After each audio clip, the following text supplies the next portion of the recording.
വെട്ടൊന്ന് തുണ്ടൻ രണ്ട് അങ്ങനത്തെ പരിപാടിയൊന്നുമില്ല. അറുത്ത കൈക്ക് ഉപ്പ് തേക്കാത്തവരാണ് പൈസ ഉണ്ടാക്കിയിട്ടുള്ളൂ.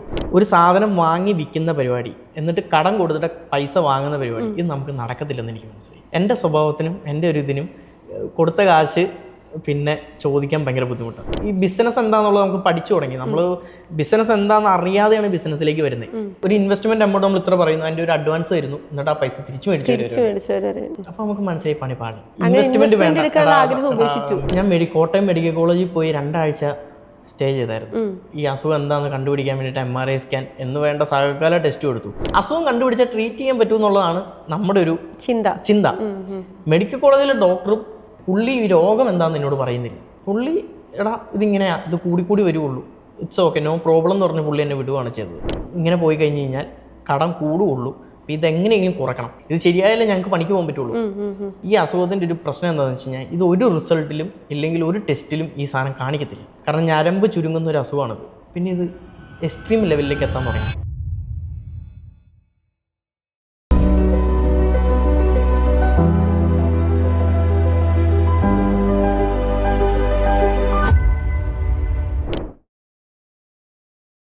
നമസ്കാരം, ഞാൻ അന്ന സൂസൻ. സ്പാർക്കിൻ്റെ സ്പാർക്കുള്ള പുതിയൊരു എപ്പിസോഡിലേക്ക് സ്വാഗതം.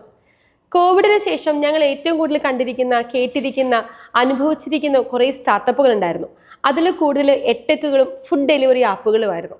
എട്ടെക്കുകളിൽ കുറേയൊക്കെ ഡെവലപ്പായി വന്നു, കുറേയൊക്കെ സർവൈവ് ചെയ്തു, കുറേയൊക്കെ വലിയ ബ്രാൻഡായി. പക്ഷേ ഫുഡ് ഡെലിവറി ആപ്പുകളിൽ അന്ന് നമ്മൾ കണ്ട പലരും ഇന്ന് സർവൈവ് ചെയ്യുന്നുണ്ടോ എന്ന് ചോദിച്ചാൽ ഇല്ല എന്ന് വേണം നമ്മൾ ഉത്തരം പറയാൻ.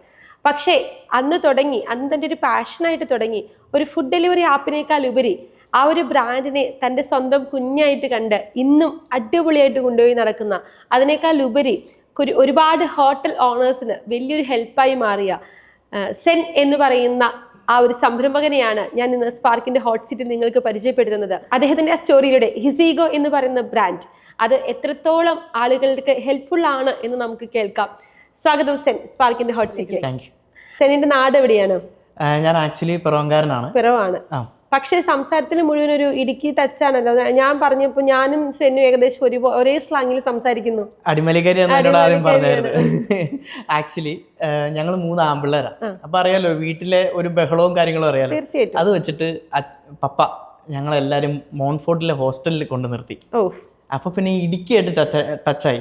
8ാം ക്ലാസ് തൊട്ട് ഇടുക്കിയിലാണ്. അപ്പൊ അതിന്റെ ഒരു കൾച്ചറും അവിടുത്തെ ഒരു അറ്റ്മോസ്ഫിയറും ഒക്കെ ആയിട്ട് അതുകൊണ്ട് നല്ലൊരു കൾച്ചറിൽ വളർന്നു, നല്ല അറ്റ്മോസ്ഫിയറിൽ വളർന്നു എന്ന് വേണമെങ്കിൽ പറയാം. അങ്ങനെ പറയാം. ഇടുക്കിയാണ് എനിക്ക് ഇപ്പോഴും താല്പര്യം. ബാക്കി ഏത് നാട്ടിലാണെങ്കിലും ഞാൻ ഒരു ഗ്യാപ്പ് കിട്ടിയ ഇടുക്കിയിലായിരിക്കും. ഒരു വീക്കെൻഡ് ഇല്ലെങ്കിൽ ഒരു അവധി എന്തുണ്ടെങ്കിലും ഞാൻ ഇടുക്കിയിലായിരിക്കും. അത് എല്ലാവർക്കും അറിയാം. ഈവൻ ഇപ്പൊ ഞാൻ ഒരു കമ്പനി വർക്ക് ചെയ്യുന്നുണ്ട്, ഫാർഫല്ല എന്നാണ് പേര്. ആ കമ്പനിയിലുള്ളവർക്ക് വരെ അറിയാം, വീക്കെൻഡ് ആണോ ഇല്ലെങ്കിൽ അവധിയാണോ അവൻ ഇടുക്കിയിൽ എവിടെയെങ്കിലും ആയിരിക്കും. കഴിയുമ്പോൾ കിട്ടുന്ന ഫീല് വേറെയാണ്. ഒരു പാലം കയറി കഴിയുമ്പോൾ, ഇടുക്കിയുടെ ഒരു അറ്റ്മോസ്ഫിയറിലേക്ക് കയറി കഴിയുമ്പോൾ നമുക്ക് കിട്ടുന്ന ഒരു മനസ്സമാധാനം, സന്തോഷം, പറ്റിക്കാത്ത ആൾക്കാർ, അതെല്ലാം കിട്ടുന്നത് ആ ഒരു ഫീലും കാര്യങ്ങളൊക്കെ ഇടുക്കി. കേട്ടോ, പറ്റിക്കാത്ത ആൾക്കാരാണ് എന്നെ പോലെ. ഓക്കെ. +2 വരെ അവിടെ പഠിച്ചു. +2ന് ശേഷം ഡിഗ്രിക്ക് പോയോ അതോ വേറെ എന്തെങ്കിലും ചെയ്തോ? +2ന് ശേഷം ഓപ്പൺ ആയിട്ട് ഡിഗ്രി ചെയ്യുമായിരുന്നു. അതായത് എനിക്ക് +2 കഴിഞ്ഞപ്പോഴത്തേക്കും പിറവത്തെ വോഡാഫോൺ സ്റ്റോറിൽ ജോലി കിട്ടി. അത് ഞാൻ ജോലി കയറുന്നത് 4000 രൂപ സാലറിയിലാണ്. അപ്പോൾ എൻ്റെ ഒരു പ്രതീക്ഷ, എൻ്റെ ഒരു ആഗ്രഹം എന്ന് പറയുന്നത് ഈ 2 മാസം വർക്ക് ചെയ്യുക, ആ പൈസയും കൊണ്ട് കോളേജിലേക്ക് കയറുന്ന ഒരു 2 മാസം 3 മാസം ഗ്യാപ്പ് ഉണ്ടല്ലോ. ഈ ഒരു ഗ്യാപ്പിൽ എനിക്ക് ഇൻട്രസ്റ്റ് ആയിട്ടുള്ള ഒരു ടെക് ഫീൽഡ് ഇല്ലെങ്കിൽ ടെക് റിലേറ്റഡ് സിമ്മ്, മൊബൈൽ, ഒന്നുകിൽ ഒരു മൊബൈൽ ഷോപ്പിൽ കയറുക ഇല്ലെങ്കിൽ അതുമായിട്ട് റിലേറ്റഡ് ആയിട്ടുള്ള എന്തെങ്കിലും ഒന്ന് കയറുക. അന്നേരം നമുക്ക് ഈ വോഡാഫോൺ എങ്ങനെയാണ്, ഇതിൻ്റെ ഒരു സെറ്റപ്പ് എന്താണെന്ന് നമുക്ക് വലിയ ഐഡിയ ഇല്ല. ഞാൻ അവിടെ ചെന്നു, എനിക്കിങ്ങനെ ഒരു 2 മാസത്തേക്ക് 3 മാസത്തേക്ക് ജോലി തരാമെന്ന് അവിടുത്തെ സാബു സാറിനോട് ചോദിക്കുന്നു. സാബു സാറ് ഇൻ്റർവ്യൂ ചെയ്യാൻ വേണ്ടി ഒരാൾ വരുമെന്ന് പറയുന്നു. അങ്ങനെ ജോർജ് എന്ന് പറയുന്ന ഞങ്ങളുടെ ചാനൽ മാനേജർ വരുന്നു. പുള്ളി എന്നെ ഇൻ്റർവ്യൂ ചെയ്യുന്നു. പുള്ളി എന്നെ വിളിച്ചിട്ട് പറയുന്നു, എടാ പെർമനൻ്റ് ഒന്നും അല്ല, 4000 രൂപ നമുക്ക് തരാൻ പറ്റുള്ളൂ, ചാനൽ മാനേജർ ഫ്രാഞ്ചൈസി ഓണർ നിനക്ക് സാലറി തരും, ഇങ്ങനെയാണ് ഇപ്പോഴത്തെ ഒരു ടൈം. ഞാൻ പറഞ്ഞു മതി. ഞാൻ നോക്കിയപ്പോൾ 4000 × 3 12,000 രൂപ. ഈ പൈസ ഉണ്ടെന്നുണ്ടെങ്കിൽ എനിക്ക് കോളേജിലൊക്കെ പോയി നല്ല അടിച്ചു പൊളിച്ച് നല്ല ഡ്രസ്സൊക്കെ മേടിച്ച് ഷൂ ഒക്കെ മേടിച്ച് ചെത്തിപ്പോകാം എന്നുള്ളൊരിതിലാണ്. പിന്നെ എനിക്ക് അഡ്മിഷനും കാര്യങ്ങളൊക്കെ ഓക്കെയാണ്. അപ്പോൾ അഡ്മിഷൻ കാര്യങ്ങളൊക്കെ സമയത്ത് തുടങ്ങുന്നുള്ളൂ, എവിടെയെങ്കിലും കിട്ടും, ഉറപ്പായിട്ട് നമുക്ക് കിട്ടും എന്നുള്ളൊരു പ്രതീക്ഷയുണ്ട്. ഇങ്ങനെ ഇരിക്കുമ്പോഴാണ് ഞാൻ ഫസ്റ്റ് ജോയിൻ ചെയ്യുന്നു. എൻ്റെ പെർഫോമൻസ് ഫ്രാഞ്ചൈസി മാനേജർ സാബു സാറിന് ഇഷ്ടപ്പെടുന്നു. സാബു സാർ പറയുന്നു നീ ഇവിടെ തന്നെ നിൽക്ക്, പഠിക്കാനും എക്സാം എഴുതാനുള്ള എല്ലാ സാഹചര്യവും സെറ്റപ്പും എല്ലാം നമുക്ക് ചെയ്തു തരാം. ഓ, അപ്പൊ കോളേജിൽ പോകാതെ പഠിക്കാൻ ജോലിക്ക് നിൽക്കുക, പഠിക്കാനുള്ള എല്ലാ ഫെസിലിറ്റിയും പുള്ളി ചെയ്തു തരാമെന്ന് പുള്ളി പറഞ്ഞു. അപ്പൊ എനിക്ക് ഈ ഓപ്പൺ സ്കൂൾ, ഓപ്പൺ കോളേജ് അങ്ങനത്തെ എന്താണെന്ന് നമുക്കറിയില്ല. നമ്മൾ കാണുന്നത് എല്ലാവരും ബാഗും തൂക്കി കോളേജിൽ പോയി പഠിക്കുന്ന ഒരു സംഭവമാണ് നമ്മൾ കാണുന്നത്. അപ്പോൾ പുള്ളി എനിക്ക് പറഞ്ഞു തന്നു, പുള്ളി ഒരു കോളേജിൽ പ്രിൻസിപ്പാളായിരുന്നു. പുള്ളി നല്ല അത്യാവശ്യം ബിസിനസ് ചെയ്യുന്ന ഒരാളാണ്. പുള്ളിയാണ് നമ്മുടെ ഒരു മാർക്കറ്റിംഗ് ഗുരു. ഇല്ലെങ്കിൽ ഇത് എങ്ങനെ ബിസിനസ് ചെയ്യും, ഇല്ലെങ്കിൽ എങ്ങനെ മാർക്കറ്റിംഗ് ചെയ്യാം, ഒരാളോട് എങ്ങനെ പൊളൈറ്റായിട്ട് സംസാരിക്കണം, ഇങ്ങനെയുള്ള കാര്യങ്ങളെല്ലാം എന്നെ ട്രെയിൻ ചെയ്യിക്കുന്നത് സാബു സാറാണ്. പിന്നെ വോഡാഫോണിൻ്റെ ഒരു ട്രെയിനിങ്ങും ഉണ്ടായിരുന്നു. റീസൺ വോഡാഫോൺ അറിയാലോ, കസ്റ്റമേഴ്സ് എല്ലാം പെട്ടെന്ന് റിയാക്ട് ചെയ്യുന്നതാണ്. അപ്പോൾ അതെങ്ങനെ റിയാക്ട് ചെയ്യുമ്പോൾ എങ്ങനെ പെരുമാറണം എന്നുള്ളതെല്ലാം നമുക്ക് വോഡാഫോണിൽ നിന്ന് കിട്ടി. അങ്ങനെ ഇതിനെപ്പറ്റി ഞാൻ പഠിച്ചു. എങ്ങനെ ഒരു ഓപ്പൺ കോളേജ് എങ്ങനെയാണ് വർക്ക് ചെയ്യുന്നത്, ഇല്ലെങ്കിൽ അവിടെ എങ്ങനെ ജോയിൻ ചെയ്യാം. അവിടെ ഞാൻ ജോയിൻ ചെയ്തു BA ഇംഗ്ലീഷ്. അപ്പോൾ എളുപ്പമുള്ളൊരു കോഴ്സ് എടുക്കണമല്ലോ. ഇപ്പോൾ ഡിഗ്രിയാണ് നമ്മുടെ ആവശ്യം, അല്ലാതെ നമുക്ക് ഇന്നത് വേണമെന്നൊന്നുമില്ല. അപ്പോൾ BA ഇംഗ്ലീഷാണ് നമുക്ക്. ഞാൻ പഠിച്ചതൊക്കെ ഒൺലി ഇംഗ്ലീഷ് മാത്രം സംസാരിക്കുന്ന ഒരു സ്കൂളിലേക്ക്. അപ്പോൾ ഇംഗ്ലീഷ് നമുക്ക് കോൺഫിഡൻ്റ് ആണ്, എക്സാം എഴുതി എടുക്കാം എന്നുള്ളത് മനസ്സിലായി. അങ്ങനെ BA ഇംഗ്ലീഷിന് പോയി ചേർന്ന് കഴിഞ്ഞാൽ മനസ്സിലായി സംഭവം നമ്മൾ ഉദ്ദേശിച്ച BA ഇംഗ്ലീഷ് അല്ല, നമ്മൾ പഠിച്ചൊരു BA ഇംഗ്ലീഷ് അല്ല ഇവിടെ പഠിപ്പിക്കുന്നത് മനസ്സിലായി. എന്നാലും എക്സാം എഴുതി സാബു സാറ് ശനി ഞായറും എനിക്ക് പഠിക്കാനുള്ള സെറ്റപ്പ് ചെയ്തു തരും. വൈകിട്ട് കോളേജിൽ പോകും, ഞായറാഴ്ച ഫുൾ ഡേ കോളേജിൽ പോകും. തൃപ്പൂണിത്തുറയിലുള്ളൊരു കോളേജിലാണ് ചേർന്നിരുന്നത്, ബസ് സ്റ്റാൻഡിൻ്റെ അടുത്തുള്ള.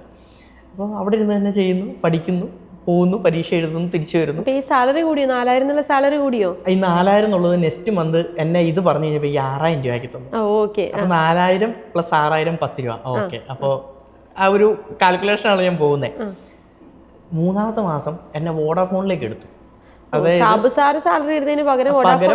നമ്മൾ വർക്ക് ചെയ്യുന്നുണ്ട്, വേസ്റ്റ് അല്ല എന്ന് കണ്ടു കഴിഞ്ഞപ്പോഴത്തേക്കും വോഡാഫോണിലേക്ക് എന്നെ എടുത്തു. അതായത് CRE, കസ്റ്റമർ റിലേഷൻഷിപ്പ് എക്സിക്യൂട്ടീവ് ആയിട്ട് എന്നെ വോഡാഫോണിലേക്ക് എന്നെ എടുത്തു. എൻ്റെ സാലറി 8000 രൂപ. അതായത് ഇത്രയും ടൈം കൊണ്ട് 2000 രൂപ. അപ്പോൾ ഇത്രയും ചെറുപ്പത്തിൽ തന്നെ നമുക്ക് ഇത്രയും പൈസ കിട്ടുവാണ്. നമുക്കിത് എന്താണെന്ന് മനസ്സിലാവുന്നില്ല. നമ്മളൊരു വണ്ടിയൊക്കെ എടുത്തു. അങ്ങനെ ലൈഫ് നല്ല സെറ്റപ്പായിട്ട് പോവുകയാണ്. പിന്നെ ഇൻസെൻറ്റീവ്, നമ്മൾ വോഡാഫോണിൽ സ്റ്റാർ ആവുന്നു, കൊച്ചിൻ സ്റ്റാർ, കേരളത്തിൽ 100 പോസ്റ്റ് പെയ്ഡ്, 100 പ്രീപെയ്ഡ്, 100 M-Pesa എന്നൊക്കെ പറയുന്ന സംഭവമുണ്ട്. 100 Vodafone my Vodafone app login ചെയ്യുന്നു. ഇങ്ങനെ എല്ലാം ഒരു 100 വെച്ച് അടിച്ചിട്ടുള്ളൂ 1 മന്തിൽ. ഒറ്റ മാസം തന്നെ ഇതെല്ലാം ചെയ്തിട്ടുള്ള ഒരാൾ ഞാനാണ്. അപ്പൊ വർത്താനം പറഞ്ഞ ആൾക്കാരെ വീഴ്ത്താൻ മിടുക്കനായിരുന്നു ചുരുക്കം. ഏകദേശം അങ്ങനെ പറയാം. അത്യാവശ്യം വീഴ്ത്താനൊക്കെ ഉള്ള കഴിവുണ്ട് എന്ന് ആൾക്കാരും പറയും. അപ്പോൾ സെയിൽസിൽ അപ്പോൾ എനിക്ക് മനസ്സിലായി എൻ്റെ ഫീൽഡ് മാർക്കറ്റിങ്ങും സെയിൽസും ആണ്. കാരണം വർത്തമാനം പറഞ്ഞ് വീഴ്ത്താനുള്ള കഴിവുണ്ടെന്നൊക്കെ ആൾക്കാരും പറഞ്ഞു തുടങ്ങി. നമ്മൾ ചെന്ന് പിച്ച് ചെയ്യുന്നത് കറക്റ്റായിട്ട് പിച്ചും ആവുന്നുണ്ട്, സെയിൽസ് പിച്ചാവുന്നുണ്ട്. അങ്ങനെ ഞാൻ ഈ ഫീൽഡിൽ നിൽക്കാൻ തീരുമാനിച്ചു. അങ്ങനെ ഇരിക്കുമ്പോഴാണ് ജിയോ വരുന്നത്. ജിയോ വന്നു കഴിഞ്ഞപ്പോഴത്തേക്കും എല്ലാവരും അങ്ങോട്ടേക്ക് വോഡാഫോണിൽ നിന്ന് ചാടാൻ എനിക്ക് താല്പര്യമില്ലായിരുന്നു. കാരണം ഒരു കോമ്പറ്റീറ്റർ, നമ്മളിപ്പോൾ ഞാൻ വോഡാഫോൺ സിമ്മ് തന്നു, നിങ്ങൾ ഉപയോഗിച്ചുകൊണ്ടിരിക്കുകയാണ്. നാളെ വന്നിട്ട് ഞാൻ ജിയോ എടുക്കാൻ പറഞ്ഞു കഴിഞ്ഞ് കഴിഞ്ഞാൽ നിങ്ങൾ ജിയോ എടുക്കുമായിരിക്കും. 3ാമത് ജിയോയ്ക്ക് വരും വേറൊരു ബ്രാൻഡ് വന്നാലോ? അപ്പോൾ അപ്പോഴും നിങ്ങൾ ചിന്തിക്കത്തില്ല. ഇപ്പം ഓരോ കമ്പനി കയറുമ്പോൾ ഞാൻ ഓരോ സിം എടുപ്പിച്ചുകൊണ്ടിരിക്കുക. അപ്പോൾ ഞാൻ അങ്ങോട്ട് കോമ്പറ്റീറ്റർ കമ്പനിയിലേക്ക് പോകില്ല എന്ന് ഞാൻ തീരുമാനിച്ചു. അത് അന്നോട്ട് ഇപ്പോഴും ഞാൻ ഫോളോ ചെയ്യുന്നൊരു ഇതാണ്. ഒരിക്കലും ഒരു കോമ്പറ്റീറ്റർ ആയിട്ടുള്ള ഒരു ഓപ്പോസിറ്റ് നിൽക്കുന്ന അതേ ഇത് ബിസിനസ് ചെയ്യുന്ന ഒരു കമ്പനിയിലേക്ക് ജോയിൻ ചെയ്യത്തില്ല. ജോലി പോയാൽ അടുത്തൊരു ഫീൽഡ്. അപ്പോൾ ഇത് പോയി. അപ്പോൾ എനിക്ക് തോന്നി എന്നാൽ പിന്നെ സ്വന്തമായിട്ടൊരു ഡിസ്ട്രിബ്യൂഷൻ സ്റ്റാർട്ട് ചെയ്യാം. അങ്ങനെ ഞാൻ സ്വന്തമായിട്ടൊരു ഡിസ്ട്രിബ്യൂഷൻ ഫേം സെൻ മാർക്കറ്റിംഗ് എന്ന് പേരിട്ട് ഞാൻ ഡിസ്ട്രിബ്യൂട്ട് ചെയ്തു. അങ്ങനെ നോക്കി കഴിഞ്ഞാൽ എന്തും ചെയ്യാൻ നമ്മൾ റെഡിയാണ്. എനിക്കൊരു ഡിസ്ട്രിബ്യൂഷൻ കിട്ടണം. സ്വന്തം പേരിൽ സെൻ മാർക്കറ്റിംഗ്. കാരണം എൻ്റെ പേര് ഒരു ബ്രാൻഡ് ആയതുകൊണ്ട് എനിക്കൊരു പേരിടാൻ ഒരു ബുദ്ധിമുട്ട് വന്നില്ല. പിന്നെ പേരൊക്കെ എനിക്ക് അത്യാവശ്യം ഈസി ആയിരുന്നു ഇടാൻ. സെൻ മാർക്കറ്റിംഗ് എന്ന് പറഞ്ഞ് ഞാനങ്ങ് പേരിട്ട് എന്തെങ്കിലും ഒരു പ്രൊഡക്റ്റ് കിട്ടണം. എന്തെങ്കിലും ഒരു പ്രൊഡക്റ്റ് കിട്ടിയാൽ ഡിസ്ട്രിബ്യൂഷൻ സ്റ്റാർട്ട് ആവുള്ളൂ. ഇതിന് വേണ്ടിയിട്ട് ഞാൻ പ്രൊഡക്റ്റുകൾ തപ്പി ചെന്നു. ഒരു കറി പൗഡറൊക്കെ ട്രൈ ചെയ്തു. അങ്ങനെയൊക്കെ മുന്നോട്ട് പോവുകയാണ്. അങ്ങനെ ഇരിക്കുമ്പോഴാണ് മമ്മിയുടെ ചേട്ടൻ എല്ലാവരും ഈ തുണി തയ്ക്കുന്നവരും ഈ തുണി ഫീൽഡിൽ നല്ല കഴിവുള്ളവരും. അപ്പം നമുക്ക് ഈ ഫാഷൻ ഫീൽഡിനോടൊരു ഇൻട്രസ്റ്റ് ഉണ്ട്. എങ്ങനെ ഒരു ഇത് ചെയ്യണം, ഇല്ലെങ്കിൽ ഈ പുതിയ ട്രെൻഡ് എങ്ങനെയാണ് വരുന്നത്, ഇല്ലെങ്കിൽ ഇടുന്ന ഡ്രസ്സ് നീറ്റായിരിക്കണം, അങ്ങനെയുള്ളൊരു ആഗ്രഹം. ഇല്ലെങ്കിൽ തുണിയുടെ മെറ്റീരിയൽ, മമ്മിക്ക് തയ്യൽക്കട ഉണ്ടായിരുന്നു, മമ്മിയുടെ ചേട്ടനും തയ്യൽക്കട ഉണ്ടായിരുന്നു. അപ്പോൾ ഈ ഒരു അറ്റ്മോസ്ഫിയറിൽ നമ്മൾ ചെറുപ്പം തൊട്ട് വന്നിട്ടുള്ളതുകൊണ്ട് എന്നാൽ പിന്നെ തുണിയുടെ ഡിസ്ട്രിബ്യൂഷൻ നോക്കാം. നല്ല മാർജിനുള്ള ബിസിനസ്സാണ്, നല്ലൊരു ബിസിനസ്സാണെന്നുള്ള രീതിയിൽ ഞാൻ തുണി ഫീൽഡിലേക്ക് ഇറങ്ങുകയാണ്. അങ്ങനെ ഇതിൻ്റെ ഡിസ്ട്രിബ്യൂഷൻ എടുക്കുന്നു. ഇടുക്കി അപ്പോൾ ഡിസ്ട്രിബ്യൂഷൻ ചെയ്യാൻ നേരത്ത് ചോദിക്കാൻ നേരത്തെ നല്ല ഹ്യൂജ് എമൗണ്ടാണ് പറയുന്നത്. നമ്മുടെ കയ്യിൽ അത്ര എമൗണ്ട് ഡെപ്പോസിറ്റ് കൊടുക്കാൻ ഞാൻ ചോദിക്കാൻ വരുമായിരുന്നു. കാരണം മാക്സിമം നമുക്ക് ആ സമയത്ത് കുഞ്ഞ് സേവിങ്സ് അല്ലേ ഉള്ളൂ. പക്ഷെ ഡിസ്ട്രിബ്യൂഷനിലേക്ക് ഇറങ്ങുമ്പോൾ നമുക്ക് ഇടയിൽ റോളിംഗ് ഫണ്ട് നന്നായിട്ട് വേണം. ഈ റോളിംഗ് ഫണ്ടിൽ അത് ഇറങ്ങി കഴിഞ്ഞിട്ട് ഒരു കാര്യമില്ല. അപ്പൊ അത് നമ്മൾ എങ്ങനെ ടാക്കിൾ ചെയ്തെടുത്തു? അത് വളരെ സിമ്പിളായിരുന്നു. ഞാൻ എന്നിട്ട് കമ്പനികൾ ആരും മൈൻഡ് ചെയ്യാതെ, അപ്പോൾ എനിക്ക് ഈ കോർപ്പറേറ്റിൻ്റെ കൾച്ചർ മനസ്സിലായി. എല്ലാവരും ബിസിനസ് ഉള്ള സിറ്റീസ് മാത്രമേ മൈൻഡ് ചെയ്യുള്ളൂ. ബിസിനസ് ഇല്ലാത്തത് എങ്ങനെയെങ്കിലും പോട്ടേന്ന് വയ്ക്കും, എങ്ങനെയെങ്കിലൊക്കെ അഡ്ജസ്റ്റ് ചെയ്ത് പോട്ടേന്ന് വയ്ക്കും. അങ്ങനെ പോകുന്ന ഒരു 3-4 ജില്ലകളാണ് വയനാട്, ഇടുക്കി, പത്തനംതിട്ട ജില്ലകൾ. ഇവിടെ ഒന്നും വലിയ സെയിലില്ല, കോർപ്പറേറ്റുകൾ മൈൻഡ് ചെയ്യത്തില്ല. കാരണം അവർക്ക് അവിടെ ഒരു സ്റ്റാഫിനെ വെച്ച് ബിസിനസ് ചെയ്ത് കഴിഞ്ഞാൽ ഉണ്ടാവുന്നത് വളരെ തുച്ഛമായ ലാഭമായിരിക്കും. ചിലപ്പോൾ ലാഭം പോലും ഉണ്ടായില്ല എന്നിരിക്കും. അപ്പം ഞാൻ തിരിച്ച് ഇടുക്കിക്ക് പോവാം, നമ്മുടെ പഴയ പ്ലേസിലേക്ക് തന്നെ തിരിച്ചു പോവാം, നമ്മുടെ തട്ടകത്തിലേക്ക് പോകാമ്പോൾ വൈകിട്ട് ഒരു മലയൊക്കെ കയറാം, അവിടെ പോയിരിക്കാം, കൂട്ടുകാരൊക്കെ ഉണ്ട്, അത്യാവശ്യം എൻജോയ്മെൻറ്റും കാര്യങ്ങളൊക്കെ ഇടുക്കിയിലാണ്. നാട്ടിൽ വന്നു കഴിഞ്ഞപ്പോൾ നമുക്ക് നാട്ടുകാരായിട്ടൊന്നും ഒരു ബന്ധമില്ല. കാരണം ചെറുപ്പത്തിലേ നമ്മൾ നാട്ടിൽ നിന്ന് പോയി, അപ്പോൾ പിന്നെ നാട്ടുകാരായിട്ടൊരു ബന്ധമില്ലാത്ത സിറ്റുവേഷനായി. അങ്ങനെ ഞാൻ തിരിച്ച് കട്ടപ്പനയിലേക്ക് ചെല്ലുവാണ്. ഡിസ്ട്രിബ്യൂഷൻ എടുത്തു. അതും ഡിസ്ട്രിബ്യൂഷൻ എടുക്കാന്ന് പറഞ്ഞു കഴിഞ്ഞാൽ സബ് എടുത്തു. അതായത് എറണാകുളത്ത് ഡിസ്ട്രിബ്യൂഷൻ ചെയ്യുന്ന ആൾക്കാരുടെ കയ്യിൽ നിന്ന്, മാർക്കറ്റിലുള്ള ആൾക്കാരുടെ കയ്യിൽ നിന്ന് സബ്ബായിട്ട് ഞാൻ സാധനം എടുത്തു. അവർ നോക്കുമ്പോൾ എന്താ എക്സ്ട്രാ ഒരു കച്ചവടം കിട്ടും, അവർക്കൊരു സ്കീം. ഇപ്പോൾ ഡിസ്ട്രിബ്യൂട്ടേഴ്സിന് സ്കീം ഉണ്ടാവും, ഇത്ര സാധനം പർച്ചേസ് ചെയ്താൽ ഇത്ര ബോക്സ് ഫ്രീ കിട്ടും. അവർ നോക്കിക്കഴിഞ്ഞപ്പോൾ സ്കീം കിട്ടാൻ വേണ്ടിയിട്ടുള്ളൊരു എക്സ്ട്രാ ഇതെന്നുള്ള രീതിയിൽ എനിക്ക് തന്നു. അപ്പോൾ പേയ്മെൻ്റ് എല്ലാം ഞാനാണ് ഉത്തരവാദിത്വം. അവർ എനിക്ക് ബില്ല് ചെയ്യുള്ളൂ, കടക്കാർക്ക് ബില്ല് ചെയ്യത്തില്ല. അപ്പോൾ ഞാൻ പേയ്മെൻറ്റ് കളക്ട് ചെയ്ത് കറക്റ്റായിട്ട് കൊടുത്തോണം. അപ്പോൾ ഞാൻ ഇങ്ങനെ ഒരു ഡിസ്ട്രിബ്യൂഷൻ എടുത്തു. ഫാസോയുടെ ഇന്നർവെയർ, ഫാസോ എന്ന് പറഞ്ഞ ബ്രാൻഡിൻ്റെ ഇപ്പോൾ കേരളത്തിലില്ല അവർ. ആ അടിപൊളി ഇന്നർവെയർ ആയിരുന്നു ജെൻസിൻ്റെ, അത് ഞാൻ ചെയ്തു. പിന്നെ പിറവത്ത് തന്നെ ഉണ്ടാകുന്ന ഒരു ലേഡീസിൻ്റെ ഇന്നർവെയർ ഉണ്ടായിരുന്നു, ഷേപ്പ് വെല്ല് എന്ന് പറയുന്ന അലക്സേട്ടനൊക്കെ നല്ല സപ്പോർട്ടായിരുന്നു. അലക്സേട്ടനൊക്കെ എത്ര നാൾ വേണമെങ്കിലും ക്രെഡിറ്റ് തരുമായിരുന്നു നമുക്ക്. പേയ്മെൻ്റ് ഒന്ന് ഡിലേ ആയാലും നമ്മൾ വിളിച്ച് ശല്യം ചെയ്യുമോ അങ്ങനെയൊന്നുമില്ല, പുള്ളി സപ്പോർട്ട് ചെയ്തു.